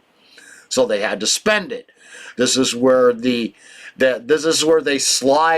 ignore the permanent fund dividend law, and they put the permanent fund dividend into the general budget. And they use tax revenue to pay our permanent fund dividend. Then they forward fund K through 12, illegally doing that by our laws that we have. They can't forward fund. It's going to be lost in the courts, or the governor's just going to outright veto that anyways. So the forward funding is not going to go through, but still, that's another $1.2 billion they took off the books, plus the $800 million that they took off the books in tax revenue by putting our permanent fund dividend being paid by that. So they completely wiped out the full $3.5 billion that's sitting there. And now they're going, well, we still got to slide that POMV draw in. We can't show that we spent all of this money and still haven't spent that money yet. So that's when they said, oh, wait a minute. Instead of using the extra that put it at $2.6 billion down to $2.2 billion extra tax revenue, we're going to increase the money we give to the oil companies. We're going to give bonuses to places like the Alaska court system for doing their job, missing work, not going to work, but didn't miss a single paycheck. And these are not the only, judicial branch is not the only branch that got bonuses this year and raises. Legislators did it to themselves too. They just bought, they're buying a hotel in Juneau to house themselves. That's where our tax dollars money is going to, and that was also in this budget. So you can really see how corrupt things are down there. And did they complain about that being in the budget? Not one amendment addressed it. No, nobody said anything about that $5 million purchasing of that hotel. It's kind of like gone dark into the background, like it doesn't even exist. But it's there. So will the sweep pass? They got to have 3/4 vote to be able to get the sweep to pass to reverse all of those funds back into the accounts that they were swept from in the beginning. Last year they didn't vote for that, and it caused a big old huge stink because then the Senate did vote for it. Then they had to have a special session to re-vote for it. And with the political games that just got played by Representative Kevin McCabe and Carpenter and the rest of the minority there, and I'm, I don't know if Vance and Tilton and all the other ones that were there were a part of it, but they tabled all of those amendments that we wanted to have heard on the floor and debated and get people on record for what they had to say for those amendments. One of them had to deal with critical race theory going on in our schools. Did they ever get them to the floor? Nope, they tabled them. Some of them were asked to be brought back up again. And the majority, along with the minority, kept voting them down after that. And so if they tried to bring that tabled back up onto the floor as a running amendment, they had to take a vote. Once it's tabled, they got to all vote on it again to untable it. And only 2 times out of the dozen or so, I believe it's about a dozen, of the amendments they tried to get off of the table were actually got to be heard. We had to listen to Wool and Tar give their arguments here today. The ones that stood up and grandstanded there on the Democrat and Rhino side of the party that literally said, give me the money. Oh, they're finally back again. Thank you, Madam Speaker. Madam Speaker, I move the appropriations in Section 57 from the Constitutional Budget Reserve Fund, Article 9, Section 17C of the Constitution of the State of Alaska be adopted. Representative Eastman. Thank you, Madam Speaker. I appreciate that this motion has been made before. I object to this motion. This seems a very clear violation of our Constitution in Article 9, Section 17, which reads, if an appropriation is made from the Budget Reserve Fund, until the amount appropriated is repaid, the amount of money in the general fund available for appropriation at the end of each succeeding fiscal year shall be deposited in the Budget Reserve Fund. That has not happened. We are now, after appropriating money from the Constitutional Budget Reserve Fund little by little over the years, we are now in arrears to that fund to the tune of $13 billion, which coincidentally is the same amount as our budget this year. So we are now a full state budget behind. We have not repaid that money. This motion here seeks to, in essence, not follow this portion of the Constitution. Briefings. Representative Edgman. Madam Speaker, I think I'd remind the body that that constitutional provision that was just cited doesn't dictate to the legislature when, how, a matter of timing to pay back the Constitutional Budget Reserve.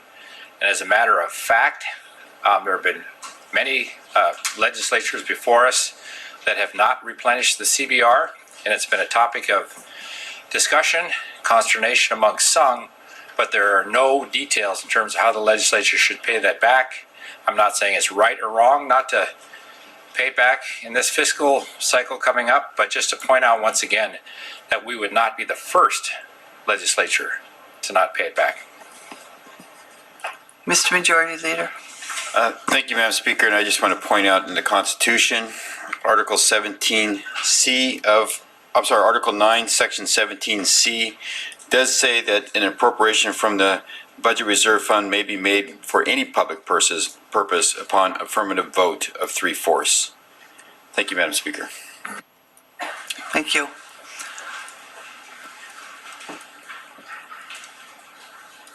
Briefings.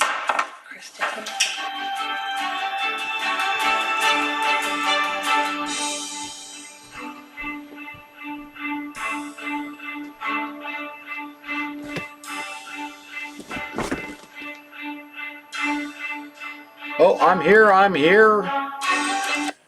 All right, they currently just had a deal going on there to try to take all the extra emotion to just justify or declare that all the extra money that they had this year should be stuck into the CBR that was left from my understanding, they're not going to do that. In fact, I don't. If I've done the numbers correctly, there is nothing left to put into the CBR. So here, nope, they're back. Brief it is. Man, that didn't last very long. So yeah, this is to address the issue. They had 3.5 billion extra sitting there already that should have been stuck directly into the CBR. Instead, they spent every single penny of that. And this is to get it on record to make sure that we understand that that money was spent. To order. Representative Foster. Thank you, Madam Speaker. Just want to make a couple points here, just so that everyone is very, very clear.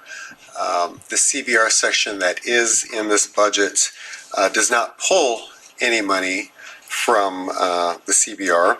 So that's the first part. And then the second part is there is a need for the three-quarter vote for the reverse sweep. So a number of funds that are out there, those funds will be swept unless we do the three-quarter vote to recapitalize those funds. And I'll name a few of those funds. But going to the point that was made earlier about funds not being paid back, I just also want to reiterate the comments that were made by the member from Dillingham, which is that the Constitution doesn't have any stipulation as to when those funds are repaid. And for nearly the past decade, the legislature has been drawing funds from the CBR. And this is the first year in many that we have not drawn any funds. And so I want to make that point. So three-quarter vote that will come up will not be to remove funds. The other point I want to make too is which funds are at stake here. And just to name a few, there's a total of 430, and I've got handouts for everyone on your desks there, and there's a total of about $439 million that are in various funds. Some of these funds include the AMHS capitalization fund, that's a $2.6 million. You've got crime victims compensation fund, about $1 million there. Workmen's compensation fund, $3.1 million. Tobacco use education, that's about $11.5 million. The Marine Highway Vessel Replacement Fund, about $18.5 million. You've got the Higher Education Fund, $395 million. And you've got Railbelt Energy Fund, $3.44 million. So again, if the three-quarter vote threshold is not achieved, then the funds that are the money that is in each of these funds will be swept out. So with that, I just wanted to make that clarification, and I would urge us to support the three-quarter vote for this. Thank you, Madam Speaker. Thank you. Representative Rauscher. Thank you, Madam Speaker. I was wondering if someone could answer a question here. I believe the representative from District 17 was in my office the other day and running a piece of legislation which would pull an item away from being sweepable. So I'm trying to understand how these items get here and why they would need legislation to be pulled away from here in the future. And I'm trying to understand the funding, the actual way it gets funded and how the money works and transfers, to understand that. If anybody can give me that answer, because I'm not familiar, I don't sit on finance, so I am ignorant, and I'll use that word, of the process, but I'm also concerned at how we and what we do each year when we vote on this, and how these items are on this list, how they got there, and can they be dealt with in another manner. Thank you, Madam Speaker. Thank you. Representative Carpenter. So thank you, Madam Speaker. I think the member to my right was actually before me, but I think we'll be fine. So to the member from Sutton, I'll do a little bit of summarization here of what the issue is. We've actually got two constitutional provisions that are at play with this vote, and it bears a little bit of talking, so bear with me. So we have some funds that have been created in order to set aside money, and these are decisions that the legislature made numbers of years ago. We set aside some money in order to invest and provide earnings to pay for programs. And this is largely what we would call our DGF funds, or designated general funds. Those designated general funds aren't called dedicated funds because we have a constitutional prohibition against having dedicated funds. So we've created these funds that are a sub-account of the general fund and called them designated for the purposes of funding programs. This budget, those funds are not actually paying for programs. The governor, the administration, in order to prevent programs from not being funded if those sub-funds get swept into the CBR per the constitutional provision requiring it to do so, has decided that those funds will be obligated, the program requirements that are being paid from those funds will be obligated prior to June 30th. That's the end of the fiscal year. That obligation then means that those funds that are obligated are not swept into the CBR. That's why we don't have any funds that would be, any programs that would be at risk if the CBR vote here that we're about to take fails, and the money that's sitting in those accounts would be swept into the CBR. The Higher Education Fund, we pass language in this budget that funds the programs out of that fund through with other funds. If the CBR vote fails, if we vote to allow the sweep to occur, the programs that are funded out of the Higher Education Fund will be funded from a different source. They will continue to be funded. So the constitutional provision that says any unobligated funds need to be swept into the CBR to repay our obligation to ourselves for using savings is going to happen from all of the available sources. Now, we have found budget after budget after budget, we have found ways to avoid the dedicated prohibition against dedicated funds and repaying our savings account. The concept of designated funds is that technicality that we can avoid dedicated funds. And the reverse sweep is the technicality that allows us to avoid repaying of the CBR. At this current junction, in this current budget, no programs are going to go unfunded because we repay our constitutional obligation with the leftover funds after the end of this budget from these sub-funds, the ones that are listed on the document here, right? Nothing's going to go unfunded.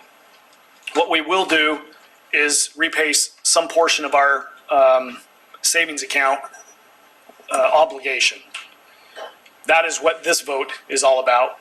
You can't extricate the fact that we're talking about dedication and designated funds. That is also part of the issue here. But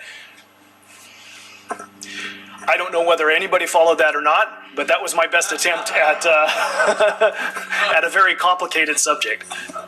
Thank you. Representative Prox. Thank you, Madam Speaker. I agree with the complex history lesson that the previous speaker gave us. And I am speaking against this appropriation. because what it amounts to is legislative legerdemain, legislative sleight of hand.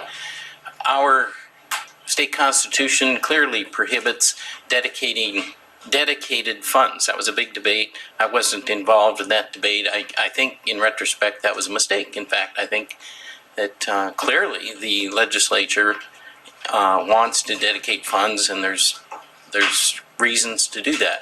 I think that's a mistake, but there it is. It's there. There's a constitutional prohibition against dedicated funds, and anybody that understands the English language knows what dedicating something is. And if you keep doing something, you designate something year after year for decades, you're effectively designating that, although you don't want to admit it. Same with the constitutional amendment that created the budget reserve. I argued against that. I think that's a very bad idea to have that sort of a savings account for the history that has happened with it. But there was I was there. I was voted on it. I was participated in the debate. I was against it. But there was a very clear expectation on the part of the public that that money would be repaid every year, not find some clever way to avoid doing what the people wanted to do. And even though I think it's a bad idea, it's clear that that is what the people voted for. That is the expectation with the budget reserve, and therefore I am opposed to violating the clear intent of Alaska's Constitution. Thank you. Thank you. Representative Josephson. Madam Speaker, I first want to apologize to the chamber a little bit, but there are issues in this building, commercial fishing, for example, that I know so little about. But this topic, I really know a fair amount about. I just do, I think. And the first thing is, in response to the member from Sutton asked some genuinely important questions. The things that are sweepable are things that are in the general fund. So the first question is, if they're somehow not in the general fund, they're not sweepable. And the courts have said if you can design an account or a fund that is not in the general fund, it is not sweepable. They've said that twice in the last 6 months, in the PCE case and the Higher Education Investment Fund. Again, if you can create something that is not in the general fund, it is not sweepable. The other thing they say is it available for appropriation? That's a more complicated question, but it must pass both prongs of the test, or it's not sweepable. So what we're trying to do relative to the Higher Education Investment Fund is to say legally, as the courts have said, and as Hickel said in the Hickel case in 1994, if it's not in the general fund, it's not sweepable. And that's what the bill that you'll see, I think, soon will do. Now, the member from Nikiski is right that, yeah, you can sort of put Band-Aids on this from year to year, but the University of Alaska, President Pitney, one of their top priorities is to restore faith to students, college, graduate, medical school students, so that they know this isn't a year-to-year phenomenon that they have to go home and pray about. They know that the state is serious about investing in higher education scholarships, that it's deadly serious about it. And in fact, it tends to invest aggressively in it. That's the 27% return we got from the Higher Education Investment Fund, not this 2% CBR stuff. The other thing is, the member from North Pole, look, if the Higher Education Investment Fund once again had $400 million, as I told some members yesterday, and next year members said, you know, we don't like scholarships, we want roads, and we want to take that $400 million and divest it from scholarships and spend it on roads, we can absolutely do that legally. Therefore, it's not dedicated, it's designated. And the member from North Pole confused that issue, in my view. I would note that a lot of the funds that the member from Nome distributed, all of these funds, scores of these funds, ladies and gentlemen, most of the power in this building since, really the mid-'80s when my father served in the other body, has been held by the GOP. Now, you might say, well, why is Josephson telling me this? these funds were probably mostly written by Republicans. They created these designated funds. So you have to ask, why has this been such a good idea for Republicans for decades to create these funds that we say these are designated funds and we're going to be deadly serious about them? The final thing I wanted to say is about the CBR. It is true that technically we have to repay it back, but ask yourself this. First of all, it bears no penalty or interest. So there's zero, it's a weird amendment. It's an amendment, but there's zero cost to not doing it today. And we can't do it today anyway. We can't refund the whole thing. We can't, right? But ask yourself this. Let's say that we had $13 billion sitting on the floor over here and we decided we're going to put that in the CBR. The moment you spent a penny from that CBR, you'd owe it back. And so you ask yourself, what is this thing for? I mean, I've spent a lot of time studying the CBR because of some legislation I'm working on. And for the life of me, I think if you could bring those members back in 1990, I was a legislative aide at the time sitting in the Taylor Gallery when the House passed it. I don't think they could tell us why they did this.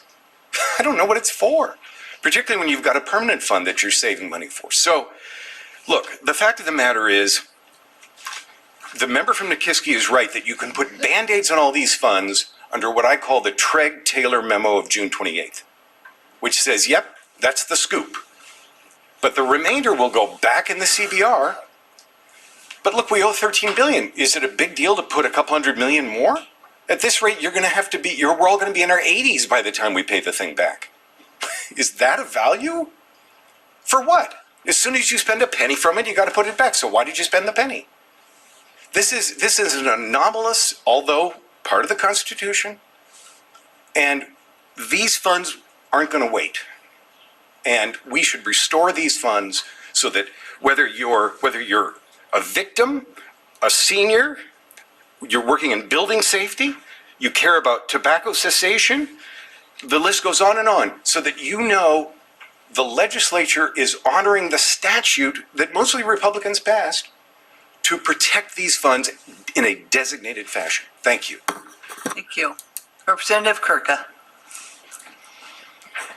Thank you, Madam Speaker. In response to the member behind me, I don't generally blame Democrats for blowing the size of our budget up or our state government or creating all these programs. I generally blame Republicans. So just an answer to that. But I believe the member from Nikiski, the member who began this discussion from District 10, are correct. Article 9, Section 7 prohibits dedicated funds, except for two items. One, items that are required for the purpose of receiving federal grants and monies, and the item found in Section 15. It's a list. It's one item on the list. It's the Alaska Permanent Fund. That is the only dedicated fund we are allowed to have, according to our state constitution. And I believe the member from North Pole is correct. We've effectively made these designated funds dedicated. We've made them politically untouchable, Madam Speaker. And I believe that the right thing to do is to vote this down. The right thing to do is to begin the process of paying back our rainy day fund, which is the CBR. And because the permanent fund's not a rainy day fund, is inaccessible. The CBR is accessible with a super vote, a supermajority vote. So this is an effort, Madam Speaker, to have dedicated funds, and it's a shell game we need to end. Thank you, Representative McKay. Thank you, Madam Speaker. Just a few comments for the folks watching back home. The general public, which may not understand all these tricks and fancy words we use. You know, when we came down here, we take an oath to uphold our state constitution. The general public doesn't care about our fancy words and our tricks and all these words. They know the difference between designated and dedicated is nothing, as per Article 9, Section 7 of our Constitution. They don't care about forward sweeps, reverse sweeps, scoops, all these fancy words. The general public doesn't care about that. They want us to follow the Constitution. including the CBR payback, Article 9, Section 17D. And then I'm not reiterating all this for your enjoyment. I'm doing this for the general public that's watching. In the 90s, 82% of Alaskans in a vote said that they didn't want the permanent fund to be used to balance the budget, which is pretty much what we're doing. And we don't follow the statutory formula for the PFD either. The public doesn't want us to operate lawlessly, ignoring the Constitution and using gimmicks to get around it. So, Madam Speaker, I think we just need to be reminded of that, and the folks watching back home, watch carefully about what we do and what we say. Thank you very much. Thank you. Representative Vance. Thank you, Madam Speaker. I just want to briefly touch on the question of the purpose of the Constitutional Budget Reserve. And we've had to ask ourselves in the past few years about the effectiveness and the tradition of the sweep and now the reverse sweep and the dedicated funds.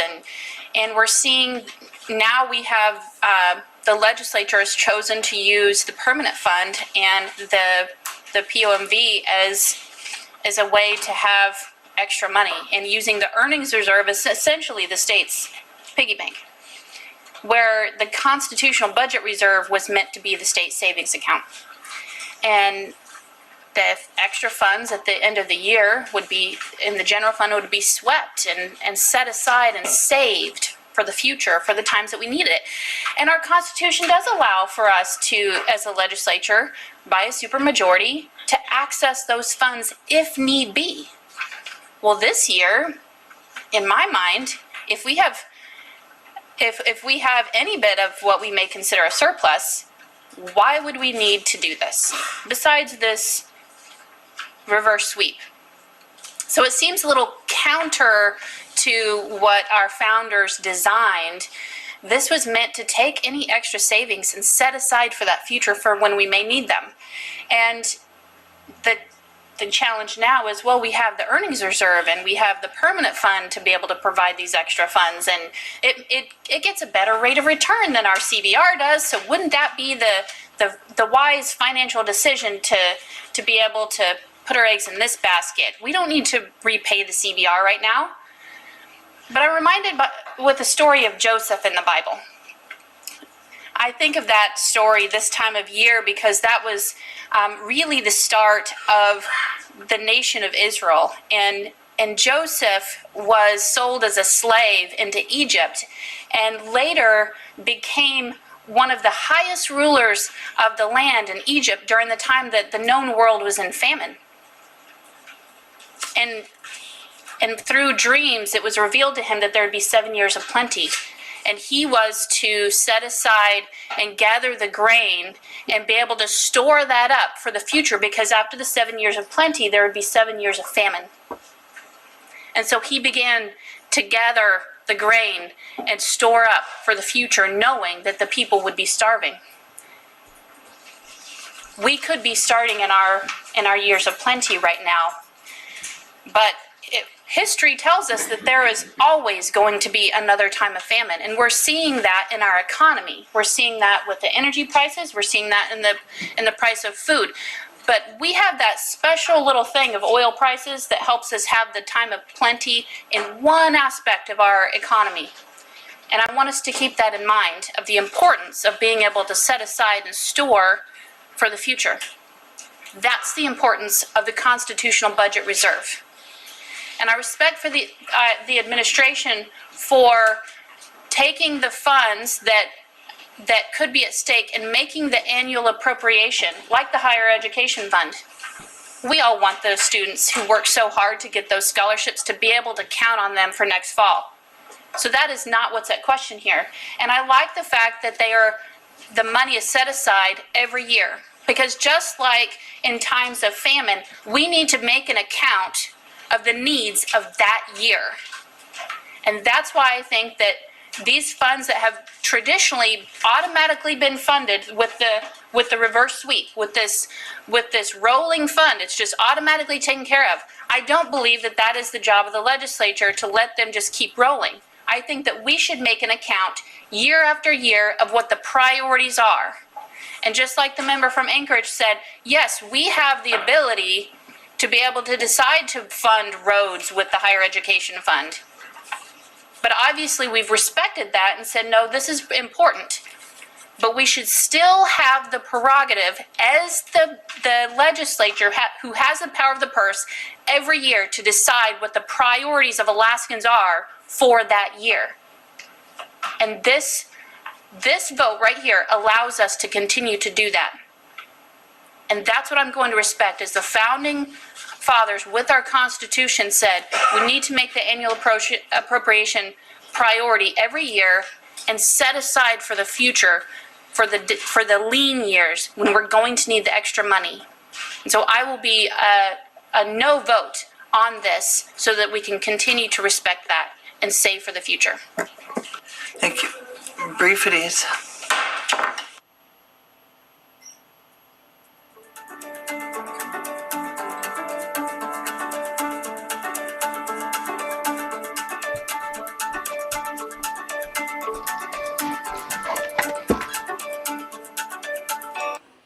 Wow, the never-ending dribble cycle going on there.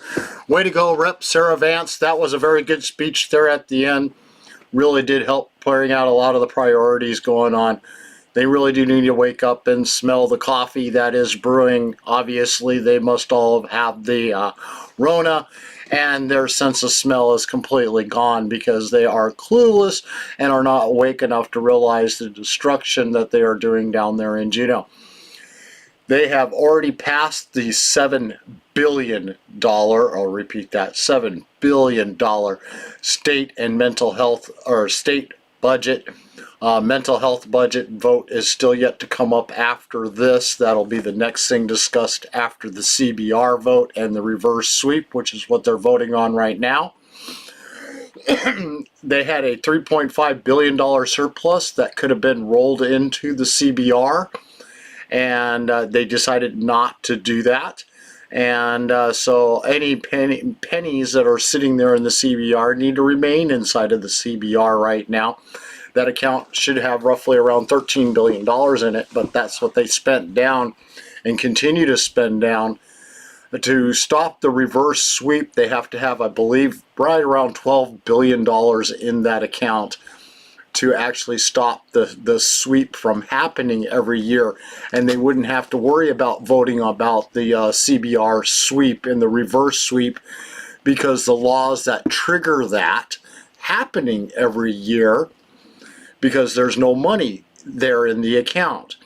Now, if they had that $12 billion inside of the account, the laws would not be triggered, the sweep wouldn't happen in the first place, and that money wouldn't be being put into the CBR every year when the budget season starts up.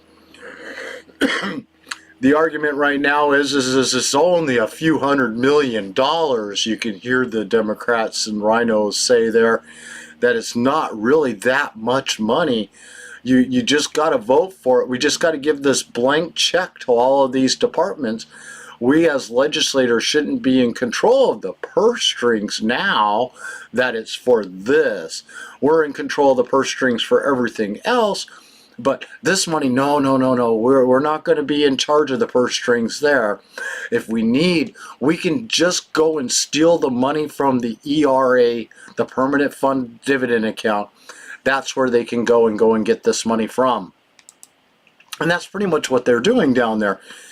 They're actively working very, very hard to, I thought I just lost the mic there.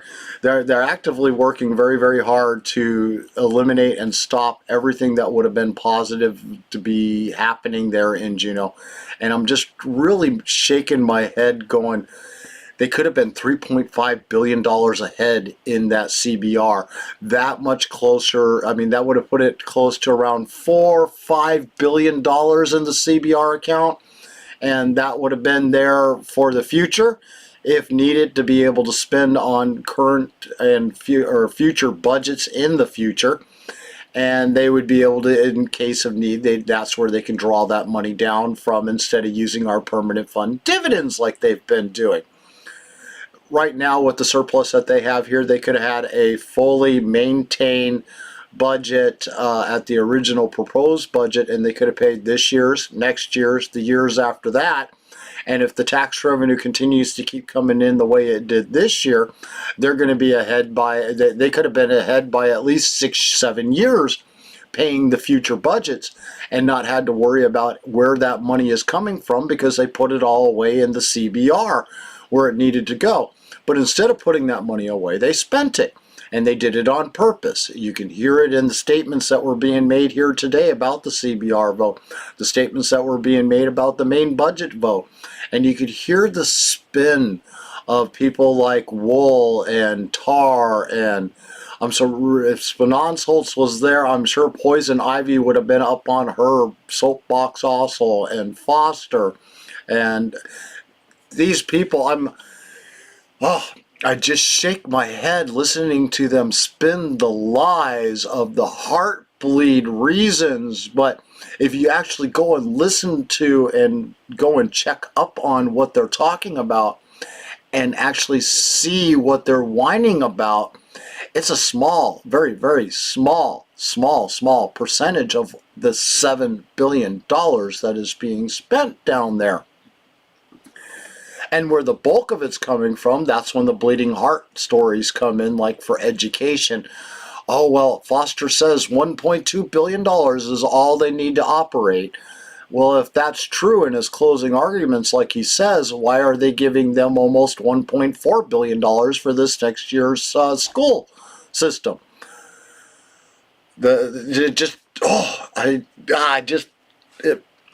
get flabbergasted here trying to keep up with it all. The only budget reduction that they made throughout the entire process, the only one that I'm aware of, not excluding the major one for abortion, removing the funding to pay for that, but the one against the governor, and that was amendment number 75, and that's $600,000 that the Alaska legislators there said the governor is now responsible to pay for under his duties of being governor, being sued as the governor of Alaska. So they made him personally liable for that $600,000 by the amendment, and let me see if I can get that to pull up here without doing too much disruption to what's on the screen right at the moment. And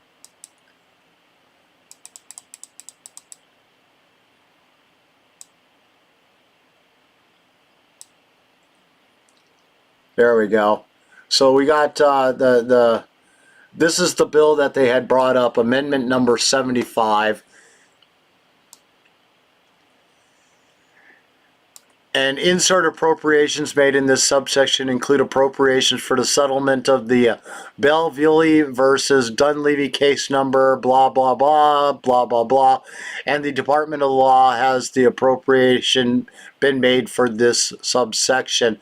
Signed off by, was started by Clayman, and then Liz Snyder, Foster, Strage, Tuck, Spanonsholtz, Hopkins, Edgman, Ortiz, and Jefferson all signed on at the very last minute to this particular amendment to help push it through there. Oh, they're back again.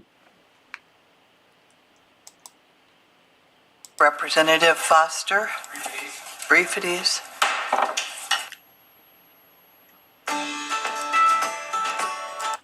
Man, see how they are there? But if you go and look at the actual vote for when the vote did come up, and I do have that one here too. Let's see if I can get that one moved up. And I'll try to make sure this one doesn't cover up in the middle of the screen there.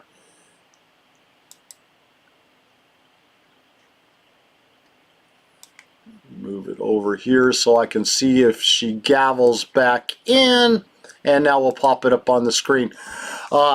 Here's the vote for what actually did vote. I'd like you to take note of a couple of names there. We've got Eastman and Kirka that voted to make the governor pay for this particular lawsuit, personally responsible for paying this lawsuit, doing his duties underneath the governor. And I don't know about you guys, but knowing the fact that, at least in Kirka's case, that he has put his name into the hat for running as our next governor, really goes to tell that, in my opinion, this was nothing more than a political hit job, and also going by the names that were also there for who the signers were on it. All of these signers that you see there on the name, the ones that voted for the actual vote there that was just up a second ago, these signers right there all work for the Governor Dunleavy campaigns or Les Guerra. Oh, she just gavelled back in. I will quickly get the volume back up. Come to order. Representative Foster in wrap up. Yes, thank you, Madam Speaker. Wrapping up regarding the CBR section that's in the budget, I don't want to get into the complexities of the CBR votes. What I do want to do is maybe just remind folks of some of the most basic and some of the most simple things that are before us here, maybe just especially for the public. And that is that the CBR is a savings account, and there's currently $1.3 billion in that savings account. And if we want to pull money from that savings account, we need a 3/4 vote. However, that is not in this budget. I just want to make that clear that we're not pulling money out of the savings account.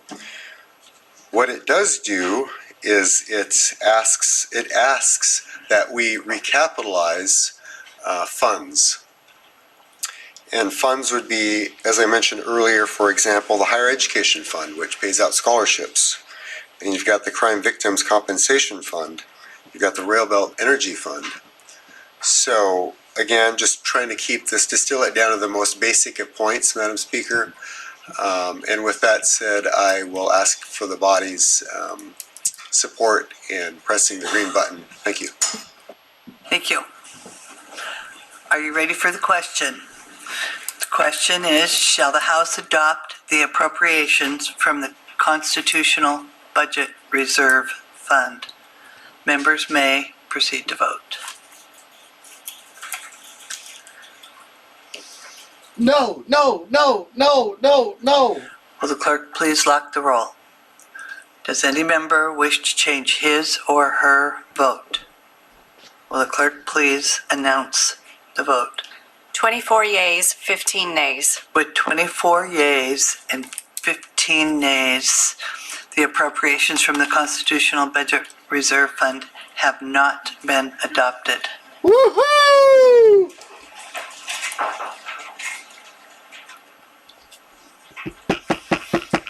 Will the clerk please, Representative Tilton? Thank you, Madam Speaker. I would like to serve notice of reconsideration of my vote on CSHB 281. Representative Tilton.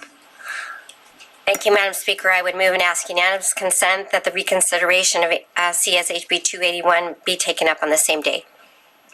Hearing no objection.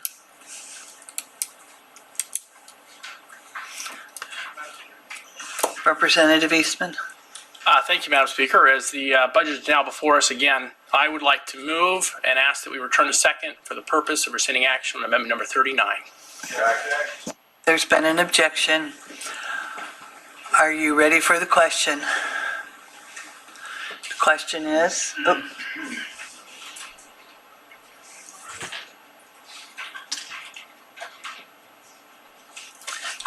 shall we return to second for amendment number 39?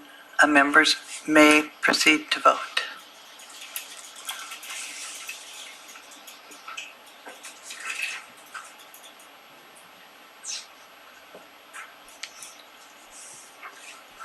Will the clerk please lock the roll? Does any member wish to change his or her vote? Do it. Representative Eastman.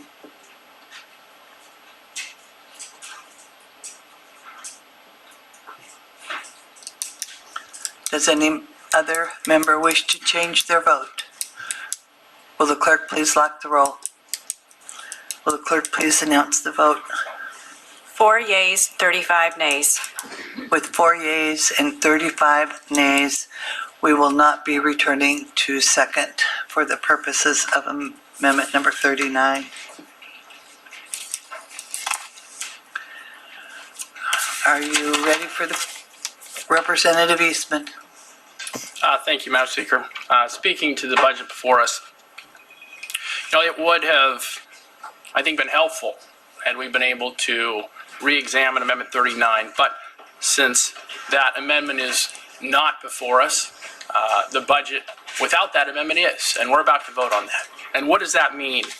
Well, Madam Speaker, we, in Amendment 44, which passed the body in our last floor session, we created an appropriation in... Brief it is.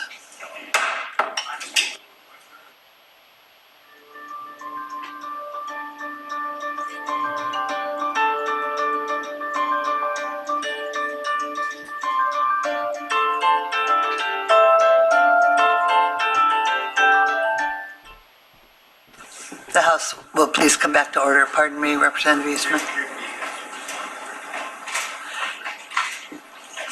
Brief it is.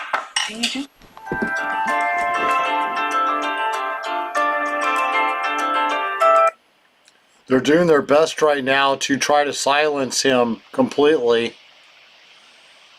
Representative Eastman, thank you for bearing with us. Thank you, Madam Speaker. To revisit the statement I was just making. So to remind the body, in our previous floor session, we passed Amendment 44. And that was important because we created an appropriation for the funding of abortion through this budget. We gave that appropriation $0. I supported that. The majority of the body supported that because that's the right thing to do. We shouldn't be funding abortion using our state tax dollars in this budget. When Amendment 39 came forward, it dealt with whether or not the department can add up to $10 million to that appropriation, which we said at $0. Unfortunately, in our decision on Amendment 39, what we said in this budget is that that appropriation, which is at $0 now, can be anywhere between 0 and 10 million. Madam Speaker, those who supported eliminating the funding for abortion in this budget should vote no right now, because we have not, despite efforts to do so, we have not eliminated that funding. In fact, we have said that that funding can be far greater than it was in last year's budget. That alone is a reason to vote no on the budget before us right now. I sat and listened to the debate on the budget earlier today. And one of the things that got very little mention was the process that brought this budget to us now. In fact, I think one of the only comments that I noted dealing with the process was how easy this process has been. How this has been easier than budgets going back to the last 10 years or so. I'm not going to say that that's not correct. What I am going to say is that the process that we've employed takes us some very significant steps away from a process where we have a government of laws to a process where we have a government of people.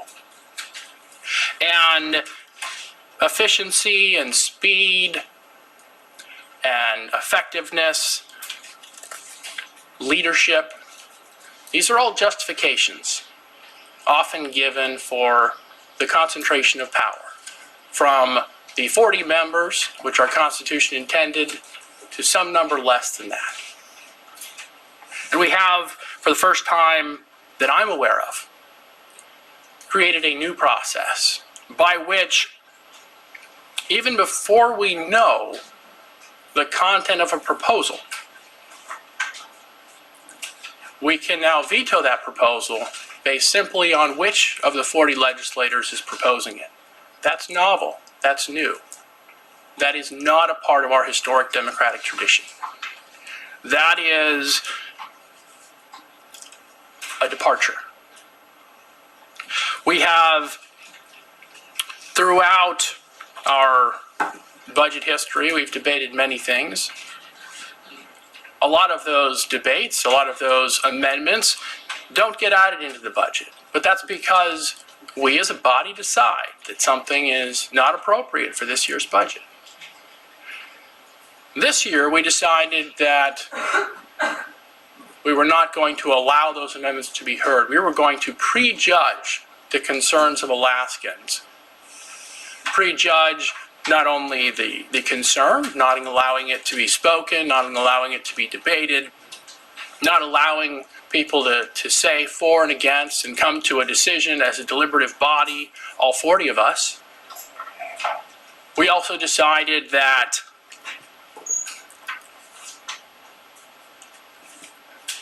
and communicated the message to Alaskans, to the public, that they no longer have the ability, at least in this budget process, to come to any of the 40 of us, raise their concern, and have that concern be forwarded to the body. Now the message that we're sending is they need to find someone who's got the juice. Maybe not their legislator, maybe not the legislator that cares most about their issue or that's most sympathetic to it. They need to find whoever it is and make sure that they develop a relationship with that legislator or that group of legislators. The word in the dictionary for that is corruption. May not be. Objection. It may not. Is this a point of order? Then if you would stand and raise your point of order, please. Madam Speaker, if the body will give me an at ease, I can find the right citation. But he has just suggested that members of this body are corrupt and it's improper, and that's all I have to say on the matter. Representative Eastman, you may continue, and please choose your words cautiously. Always, Madam Speaker. And I name no members as being corrupting in their intentions or motivations. I think the motivations of each of the members here are pure. And how do I know this? Because our rules require that I note that they're pure. Certainly not that they're impure. But that doesn't mean that the process that we are pursuing is a good, just, or a process lacking corruption. And so I feel obliged to call out when we, for purposes of Representative Eastman, I am cautioning you. This will be the last time I caution you in the words that you choose to use. You may proceed. Perhaps I'll use a different word then. Our process is too efficient. It's too efficient in that members of my district, some others here that I've spoken with, are not allowed to have their concerns voiced and heard in our process. We have an inefficient process created by our Constitution. It was deliberately designed to be inefficient. And any departure from that in pursuit of efficiency or so-called good governance is not at the benefit of the people, it is at their expense. Because the people now have fewer avenues to get their voices heard in our process. There's much that could be said about the many things that are not in our budget. There's other things that are in our budget that shouldn't be. What I'm speaking to specifically right now is the process that we employ going forward. Again, we can't change the past, but going forward to ensure that if you as a member of the public have a concern with our budget, whether to add something or to change something or to take something out, that you can have full confidence that you can go to any of the 40 of us, and if you convince at least one legislator that your concern is valid, that concern will be brought before the body under our rules, under our laws, under our Constitution, and it will get a fair hearing. Thank you, Madam Speaker. Brief it is.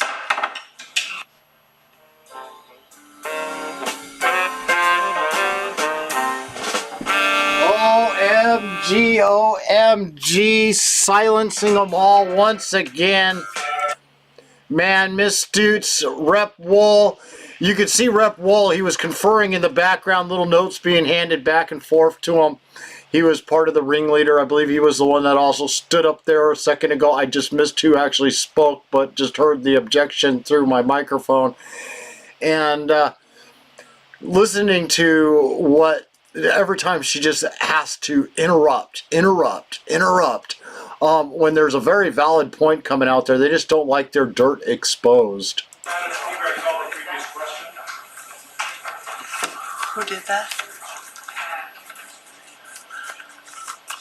Representative Clayman, we have another member that would like to speak. The question has been called.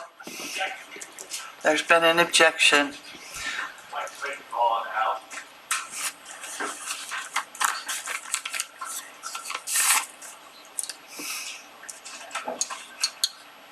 Brief, please. Can't get their act together.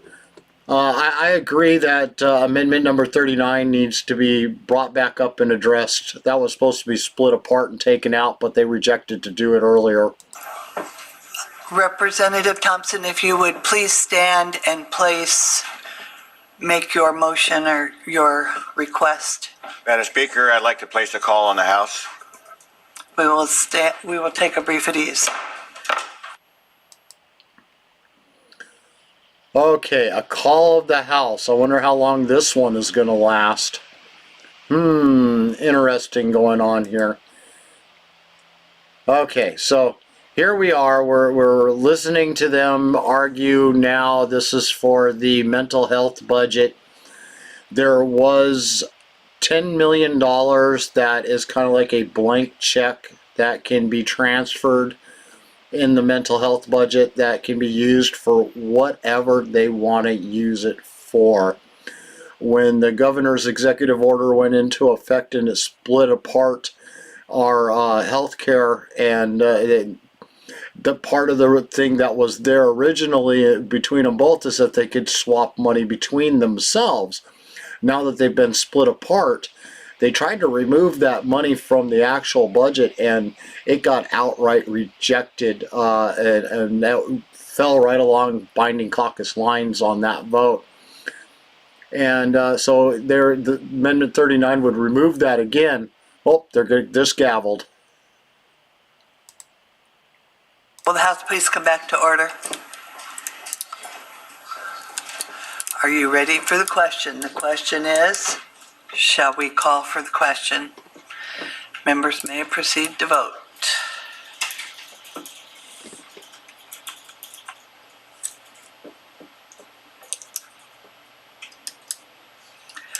Will the clerk please lock the roll? Does any member wish to change his or her vote? Will the clerk please announce the vote? 35 yeas, 4 nays. With 35 yeas and 4 nays, the question will be called. Are you ready for the question? The question is, shall committee substitute for House Bill 281 Finance pass the House? Members may proceed to vote. Overwhelmingly, we'll see it. Will the clerk please lock the roll? Does any member wish to change his or her vote? Will the clerk please announce the vote? 25 yeas, 14 nays. With 25 yeas and 14 nays, committee substitute for House Bill 281 has passed the House. Mr. Majority Leader. Thank you, Madam Speaker. Madam Speaker, I move that the appropriations in Sections 57 from the Constitutional Budget Reserve Fund, Article 9, Section 17C of the Constitution of the State of Alaska be adopted. Representative Eastman. Thank you, Madam Speaker. Speaking specifically. Yes. I am speaking. I was recognized. Representative Eastman, this is part of the question. It is all one vote. I understand. This is what we're about to vote on. I'm wishing to speak to that. The question has been called, Representative Eastman. There is no debate. Before someone interjected, they were not recognized. There is no debate. The question has been called, Representative Eastman. Please take your seat. The question has been called, Representative Eastman.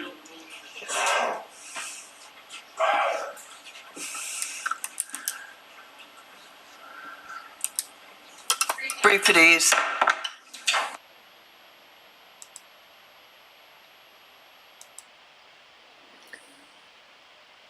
All you can just bet every time Eastman name gets thrown out there onto the floor, there's going to be another at ease that gets thrown into the mix.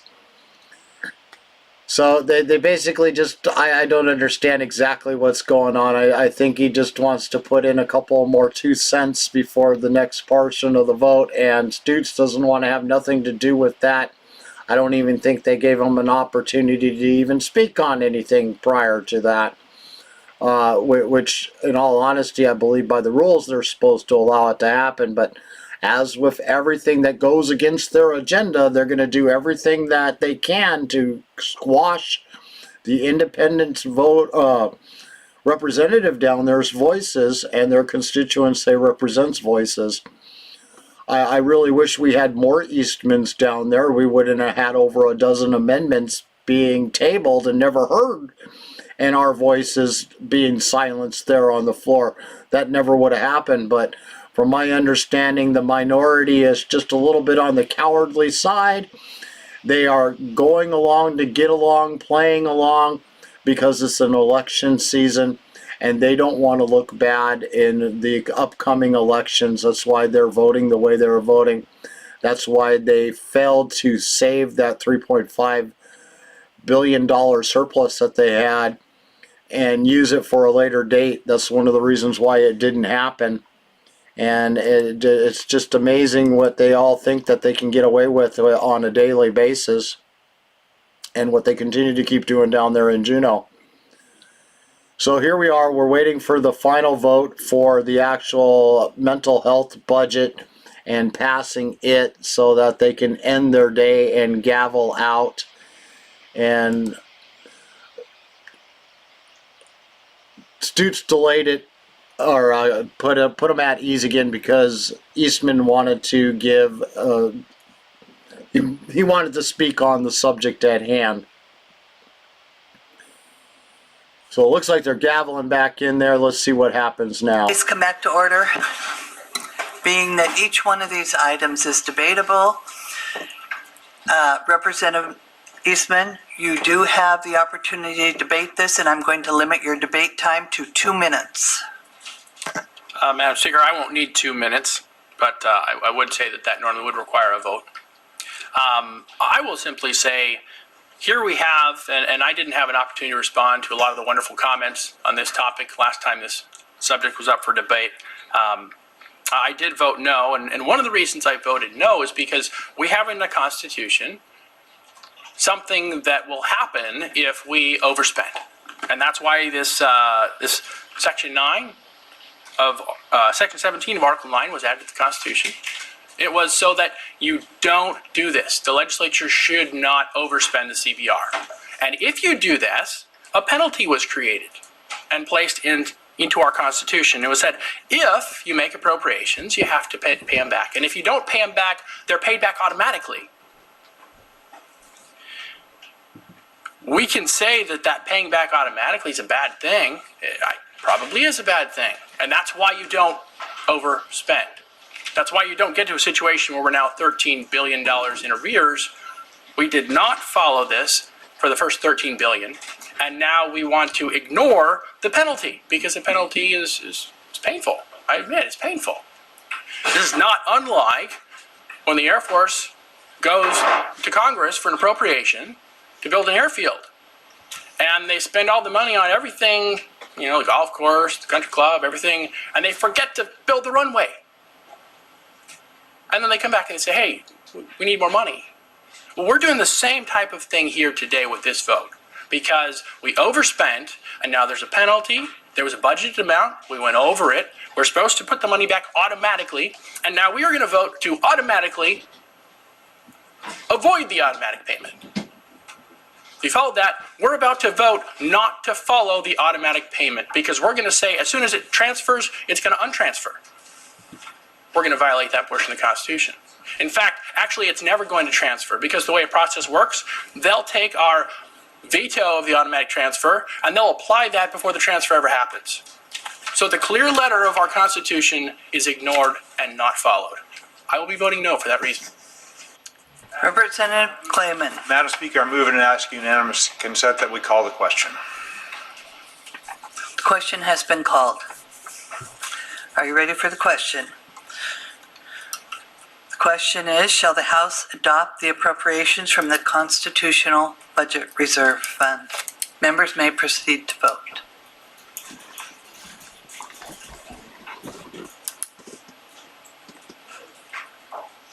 Will the clerk please lock the roll? Does any member wish to change his or her vote? Will the clerk please announce the vote? 24 yeas, 15 nays. With 24 yeas and 15 nays, the appropriation from the Constitutional Budget Reserve has not been adopted. Mr. Majority Leader. Thank you, Madam Speaker. I move the effective date clause.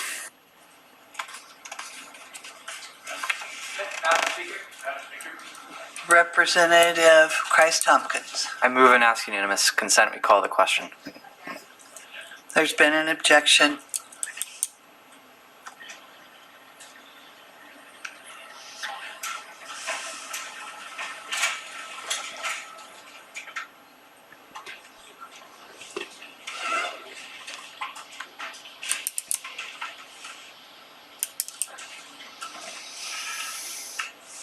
Are you ready for the question?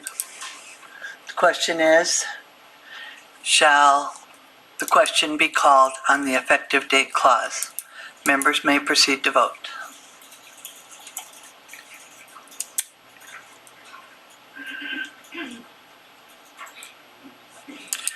Will the clerk please lock the roll? Does any member wish to change his or her vote? Will the clerk please announce the vote? 32 yeas, 7 nays. With 32 yeas and 7 nays, the question has been called. Are you ready for the question?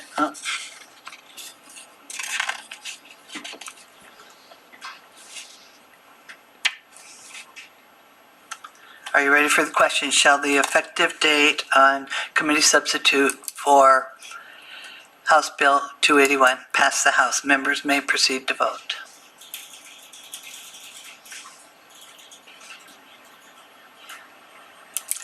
Will the clerk please lock the roll?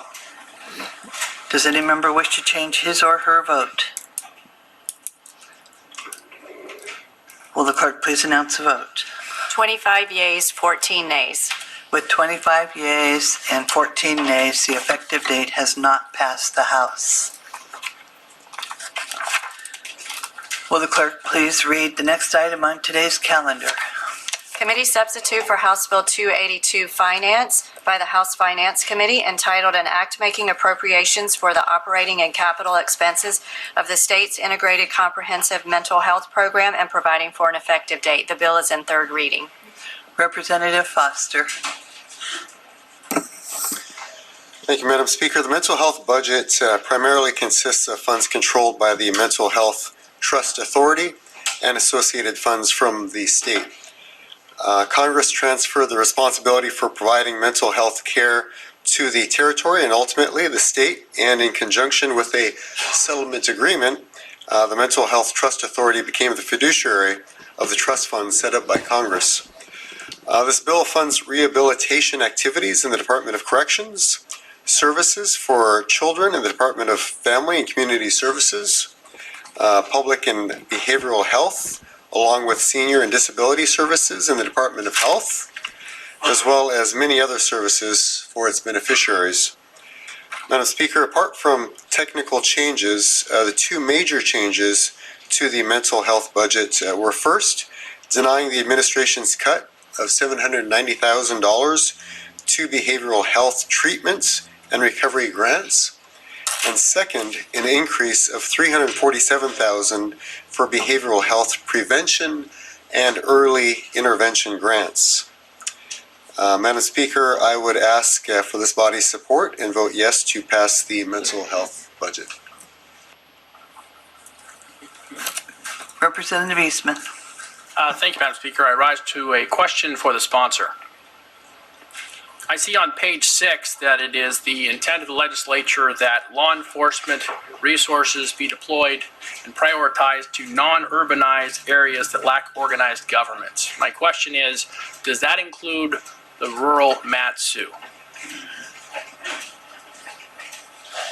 Is there further discussion? Representative Eastman. Thank you, Madam Speaker. I hope that the silence doesn't mean that it doesn't. Because if there's anything that I hear about from the rural portion of my district, which is most of my district, it is the lack of law enforcement resources.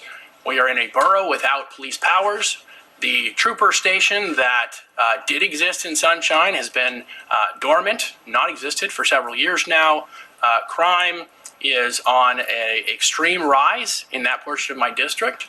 And if we are through this budget and other appropriations, if we're saying that these law enforcement resources should be deployed to some other part of the state, I must respectfully disagree. They are intensely needed today in the upper Susitna Valley, which I am privileged to represent.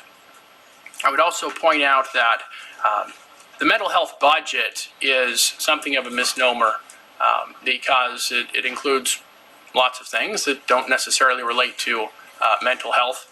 I know here towards the end of the bill, you can find several union contracts and details on those labor agreements, amongst other things. And I'm told historically that there was no mental health budget. It was just part of the budget, and it was debated like other parts of the budget. I fear that by setting it out, it is now become a place to hide things, a place where there's less transparency, a place for someone not in this body to say, aha, here's a place I'm going to put it, because it's not going to get a lot of attention. It's not going to get a lot of debate. The public's not really going to know about it because, it's not the subject of scrutiny to the same level as House Bill 281, which we just passed a moment ago. And so for that reason, I object to the process by which it comes to us. I object to the inclusion of things in this budget that aren't particularly related to mental health.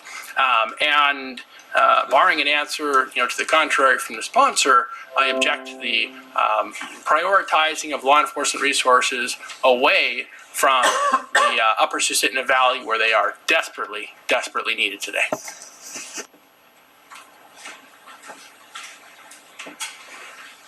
In wrap-up, Representative Foster. Yes, thank you, Madam Speaker.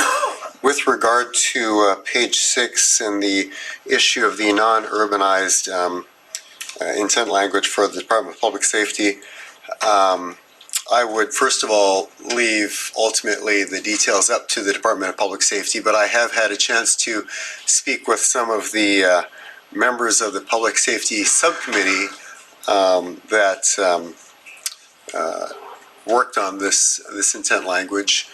And my understanding is that it does not explicitly exclude rural Mat-Su. And at first glance, I would say that this could apply to the non-urbanized areas of the Mat-Su. So I think this would be good news for the prior speaker.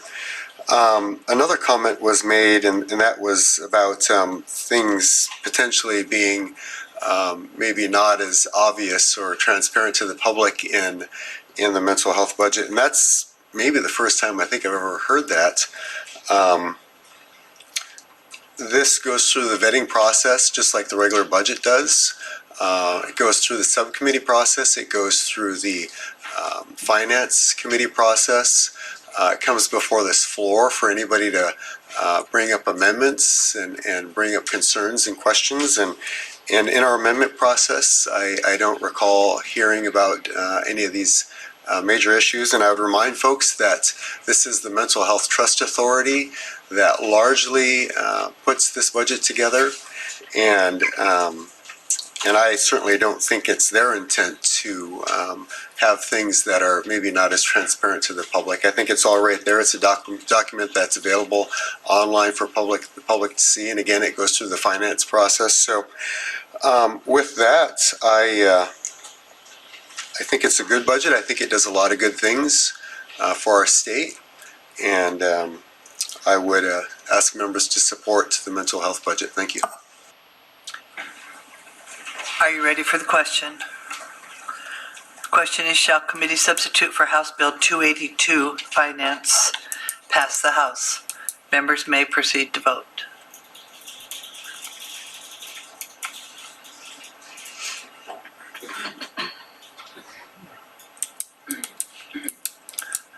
Will the clerk please lock the roll? Does any member wish to change his or her vote? Will the clerk please announce the vote? 27 yeas, 12 nays. With 27 yeas and 12 nays, committee substitute for House Bill 282 has passed the House. Mr. Majority Leader. Thank you, Madam Speaker. Madam Speaker, I move and ask unanimous consent that the vote on the passage of the bill be the vote on the effective date clause. Hearing no objection, the effective date clause has been adopted. Will the clerk please read the next item on today's calendar? There are citations on today's calendar. Mr. Majority Leader. Thank you, Madam Speaker. I move and ask unanimous consent that the House approve the citations on today's calendar. Hearing no objection, the citations are approved. Is there any further unfinished business? Mr. Majority Leader. Thank you, Madam Speaker. I move and ask unanimous consent that the following members be excused from the call of the House on the following dates and times.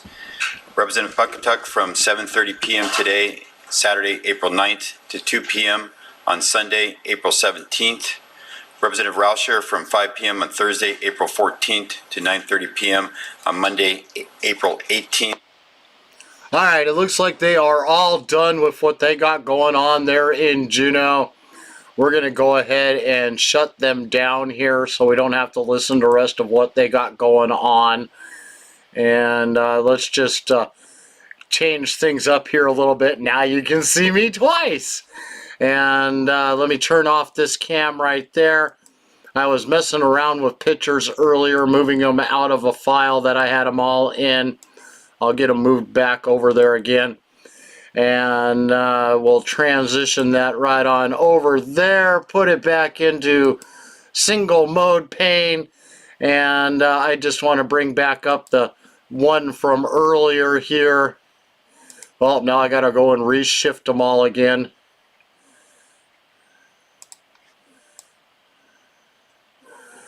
Alright, this was the vote for Amendment number 75. This was to recharge the governor. I did do some digging into this one right here. The total amount that the governor was allocated to be paying, that they were going to pay anyways through our state, was $600,000 for this lawsuit.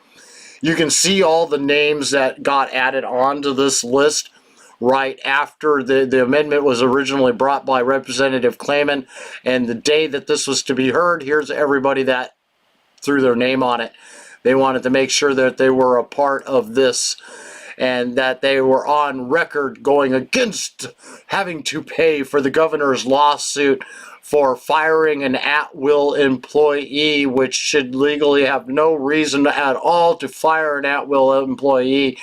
But they turned it into, oh, well, he wanted a litmus test. And that's what this was, and they've turned it into a political hit job and weaponized it. So that this is a message to the politicalese out there that if you do something that goes against their agenda, they are going to do everything to weaponize everything they have at their disposal to go after you. And that's exactly what they did. And the vote on this was actually just about as bad. And it's hard to believe that they could get away with doing these kind of things there in Juneau over and over and over again. And I will bring up the vote here in just 1 second. It should be right there. All right, here is the vote of who voted on that, and I'm going to make it so that we can easily, hopefully, be able to see all the names there. It was 20 yeas to 17 nays. It would have been even higher on the yeas if Spananholz, Potakovtak, and Rasmussen was there, because I'm pretty sure Rasmussen would have jumped in on that one. But the big names to really take notice who actually did do this is if you take a look, there's Eastman and there's Kirka. And these two legislators right there could have easily voted in the nay category, which they should have done.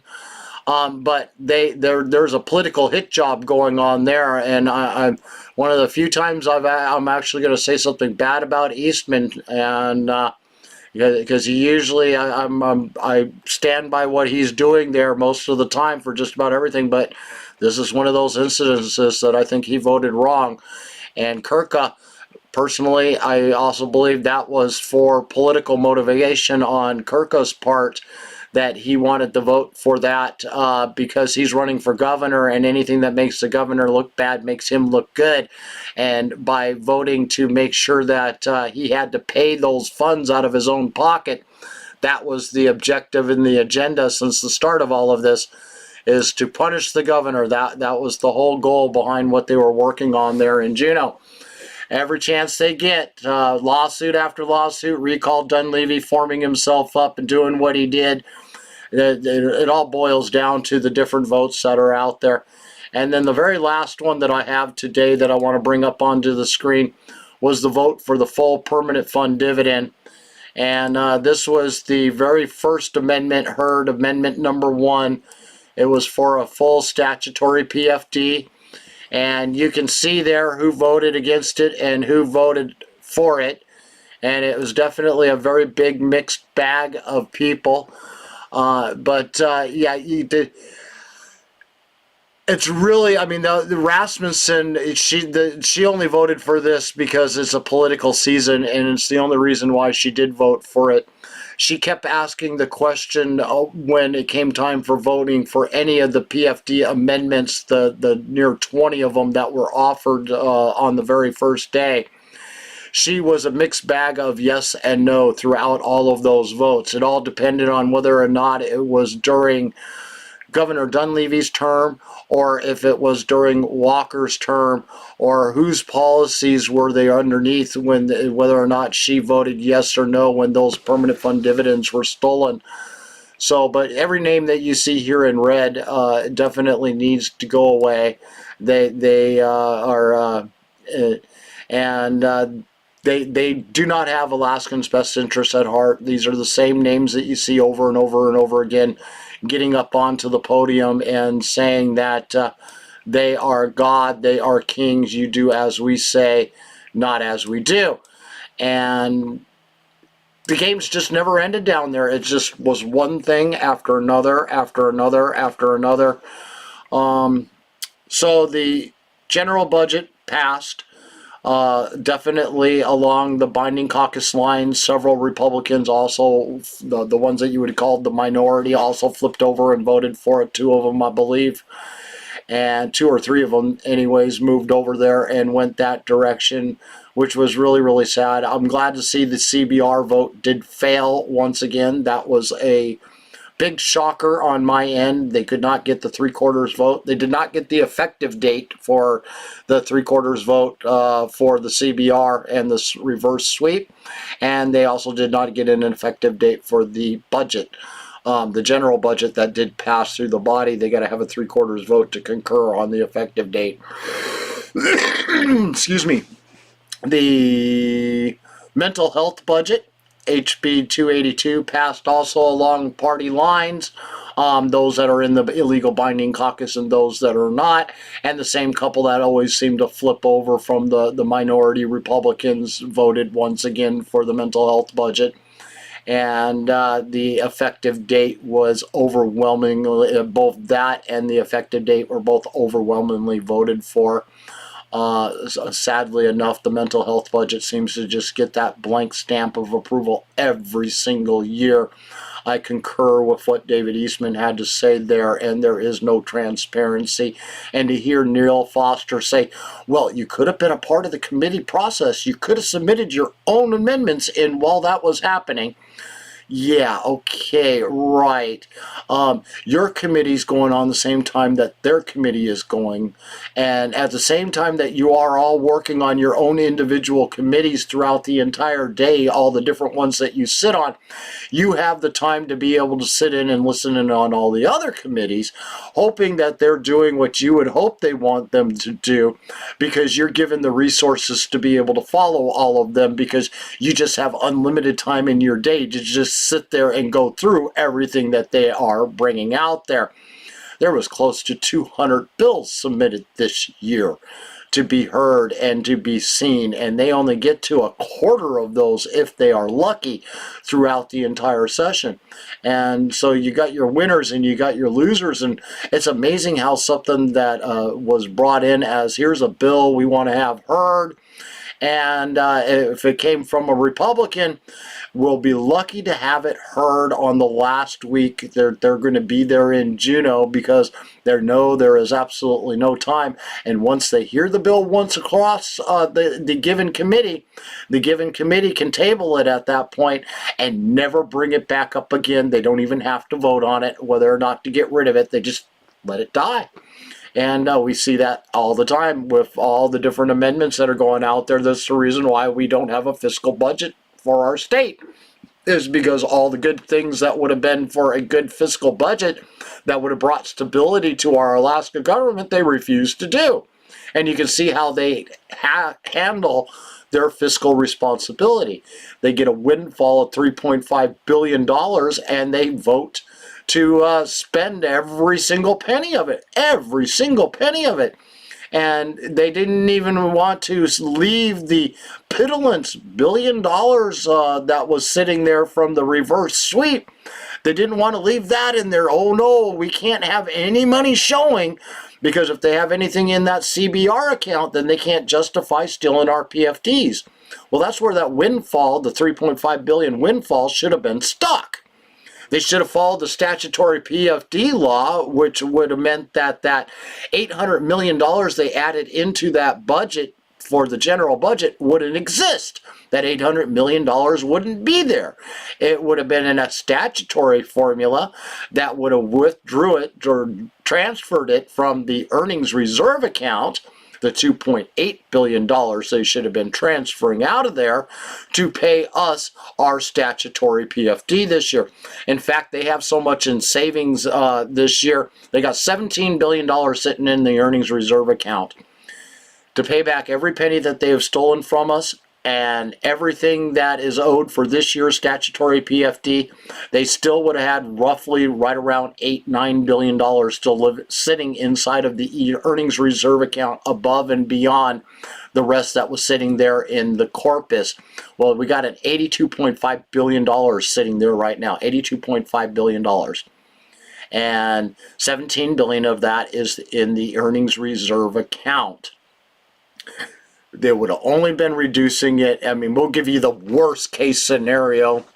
If my numbers are wrong, we'll say $10 billion. I think it's closer to $8 to $9 billion to do it all. But we'll say $10 billion. So they reduce that by $10 billion. There's $72.5 billion still sitting there.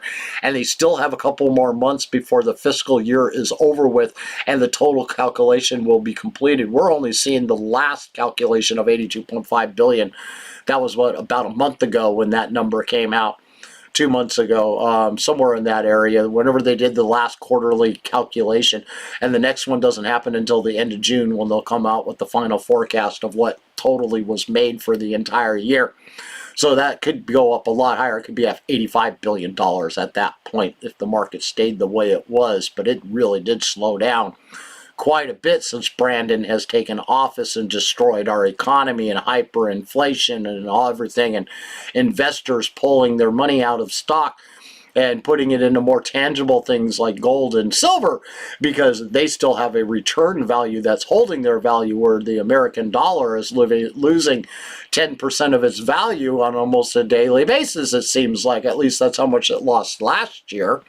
And that's only if you're looking at the goods that you're buying at the grocery store. If you go to the gas pump, then that's closer to 30% less that dollar is now worth. It's only worth 70 cents instead of actually being $1. Your food is only worth 90 cents versus being worth that dollar for every dollar that you spend.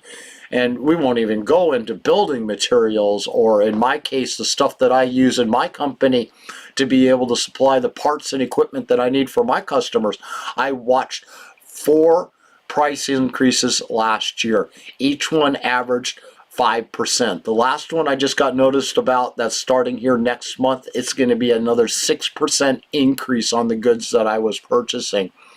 So that's almost a 25% increase. So my dollar is not nowhere near what it used to be. I'm now 70 cents on the dollar to be able to buy the goods and services that I bought a year ago.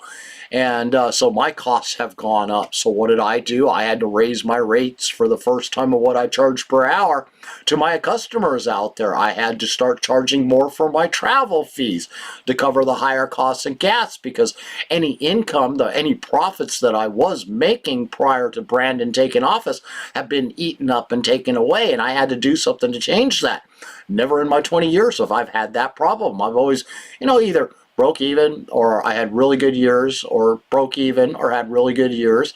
And then I had a few that I lost going through my divorce, of course. And then I got to where I was stabilized, and then Trump took office, and for the first time forever, I actually put money away in my savings account. I was going, woohoo, I'm actually getting ahead. I might actually be able to retire. And then somehow or another, we got Joe Brandon as our president of the United States, and I found my economic gain windfall that I was seeing slowly being drained away to where the savings no longer exist. I'm back into the principal account now that I operate my living and company off of, and I'm almost getting to the point that I'm just vehicle breakdown away, having to replace my vehicle away from being completely wiped out, and which is really unfortunate, because and it used to be I was 2 vehicles away, but that the price of a used vehicle now to go and buy one, you're paying double of what you were paying the year before just to go buy that used vehicle. So it would literally wipe me out now. Instead of the 2 I would get, I would only get 1 because of that. The woes just do not end. One of the amendments that were the things that was being argued about the last couple of days was the trails of the rural areas, and the trails that are out there that they build every winter, the ice roads that they build out there every winter. And these trails that they're arguing about, they want state-funded money to pay for all of those to be built every single year and maintained every single year.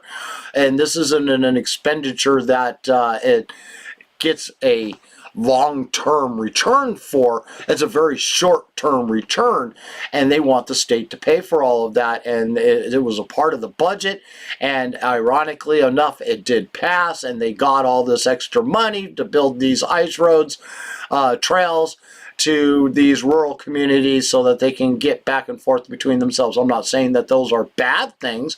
What I am going to point out is we've got projects like the Willow Project going on in the North Slope that generates revenue that is going to put tax money into the coffers every single barrel that goes down that pipeline once it's built.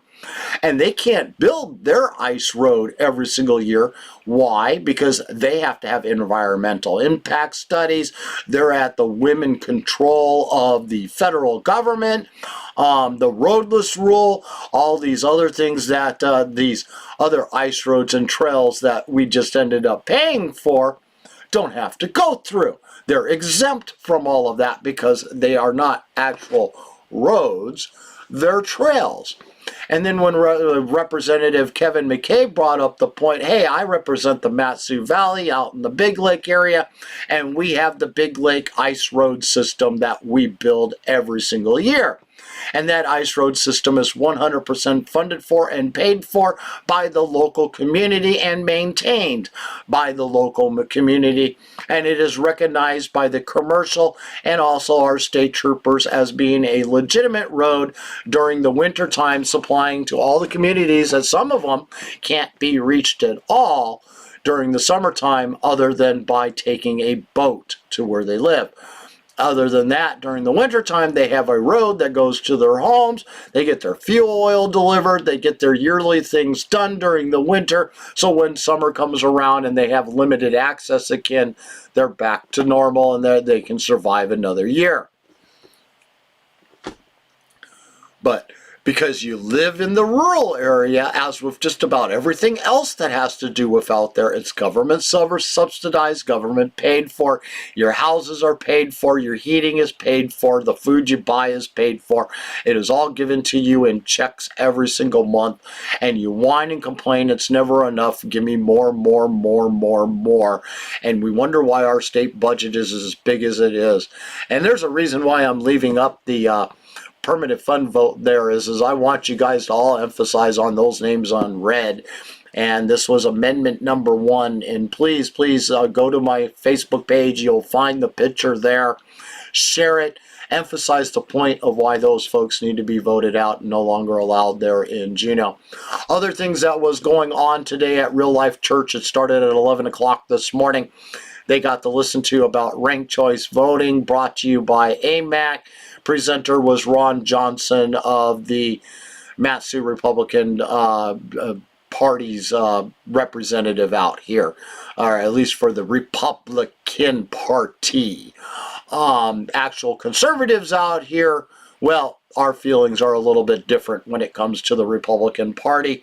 A lot of us spit on that, and we call ourselves conservatives for a reason and refuse to be called a Republican. A Republican wouldn't do what we see going on down there in Juneau. They would not be voting for these grow government big budget pork-filled budget that they just did. They would never, ever, ever have casted their vote for it if they were a true conservative and was following the principles of the Republican Party and limited government, limited size, small impact. Private sector should be taking the bulk of the responsibility where it always should have belonged in the first place. It's not the job of government to be our nannies.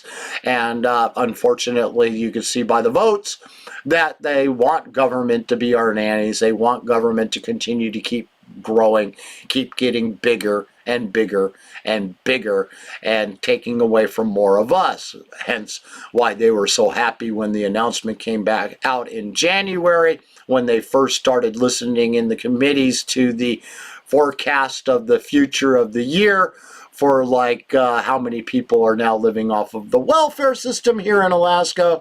Pre-pandemic, we had less than 1/3 of Alaska collecting welfare in one form or another, and that includes free healthcare benefits, to now nearly 40% of Alaskans are now collecting welfare in one form or another, including free welfare for healthcare. And they were proud of that fact. I'm really shocked I didn't hear someone exclaim, "You mean it wasn't more?" Like they hadn't done a good enough job shoving enough of us into poverty. Their vote on this bill today for the budget clearly shows where their priorities are. It falls in the line with the special interest, the Recall Dunleavy campaign, Alaska AFL, DEED of Alaska, NEA of Alaska. I could encourage Save Alaska, Save Our State group, you name it. I could keep going down the list of all the ones out there that campaigned, the ones that are calling in, the union workers that are interested in the Port of Alaska's expansion, all the money they want to spend listening to the Senate taking testimony on the state capitol and mental health budget here just a couple of days ago on Thursday. There was only 2 people out of the 120 that had called in that day that actually told them to cut the budget, to reduce the budget, to look at the impact. Don't be overspending this windfall of $3.5 billion you got and instead put that away into the CBR and follow the law for the statutory PFD. Only two people out of 120 that called in on Thursday. I live streamed just about everything but the first 20 minutes of it because I didn't realize it started already, and I was out doing some work when I realized what time it was and quickly got things up and started. So I guess that is the last of what I really got going on today. Man, oh, do I've got some weird things going on with the pictures there in the screen. So I wonder where all these different pics are coming from. We'll just go ahead and turn that one off right there. No, that one was not the one that I was looking for.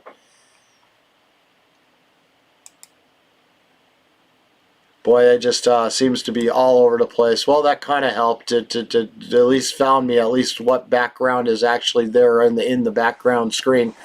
So thank you all for joining us here today. I really do appreciate it. Like and share this video. Facebook hates it when you share videos like this one.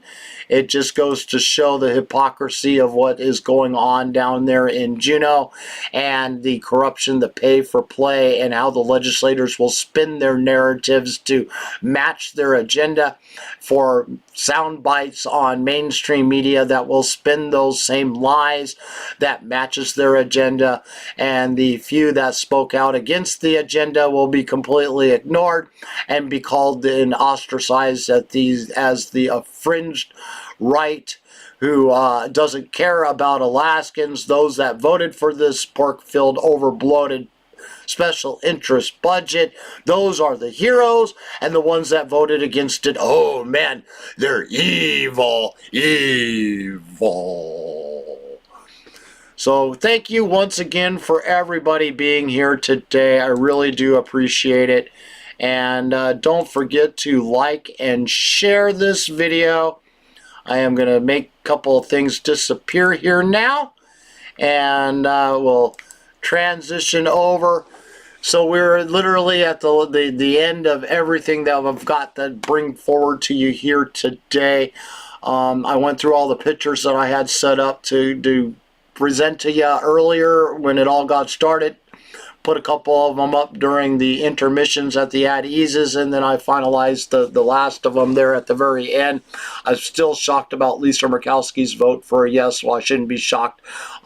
She'll vote with the Democrats every time to make herself look good, especially during election season, even though she voted to confirm a Supreme Court justice that can't define what a woman is and think pedophiles should be gone easy on.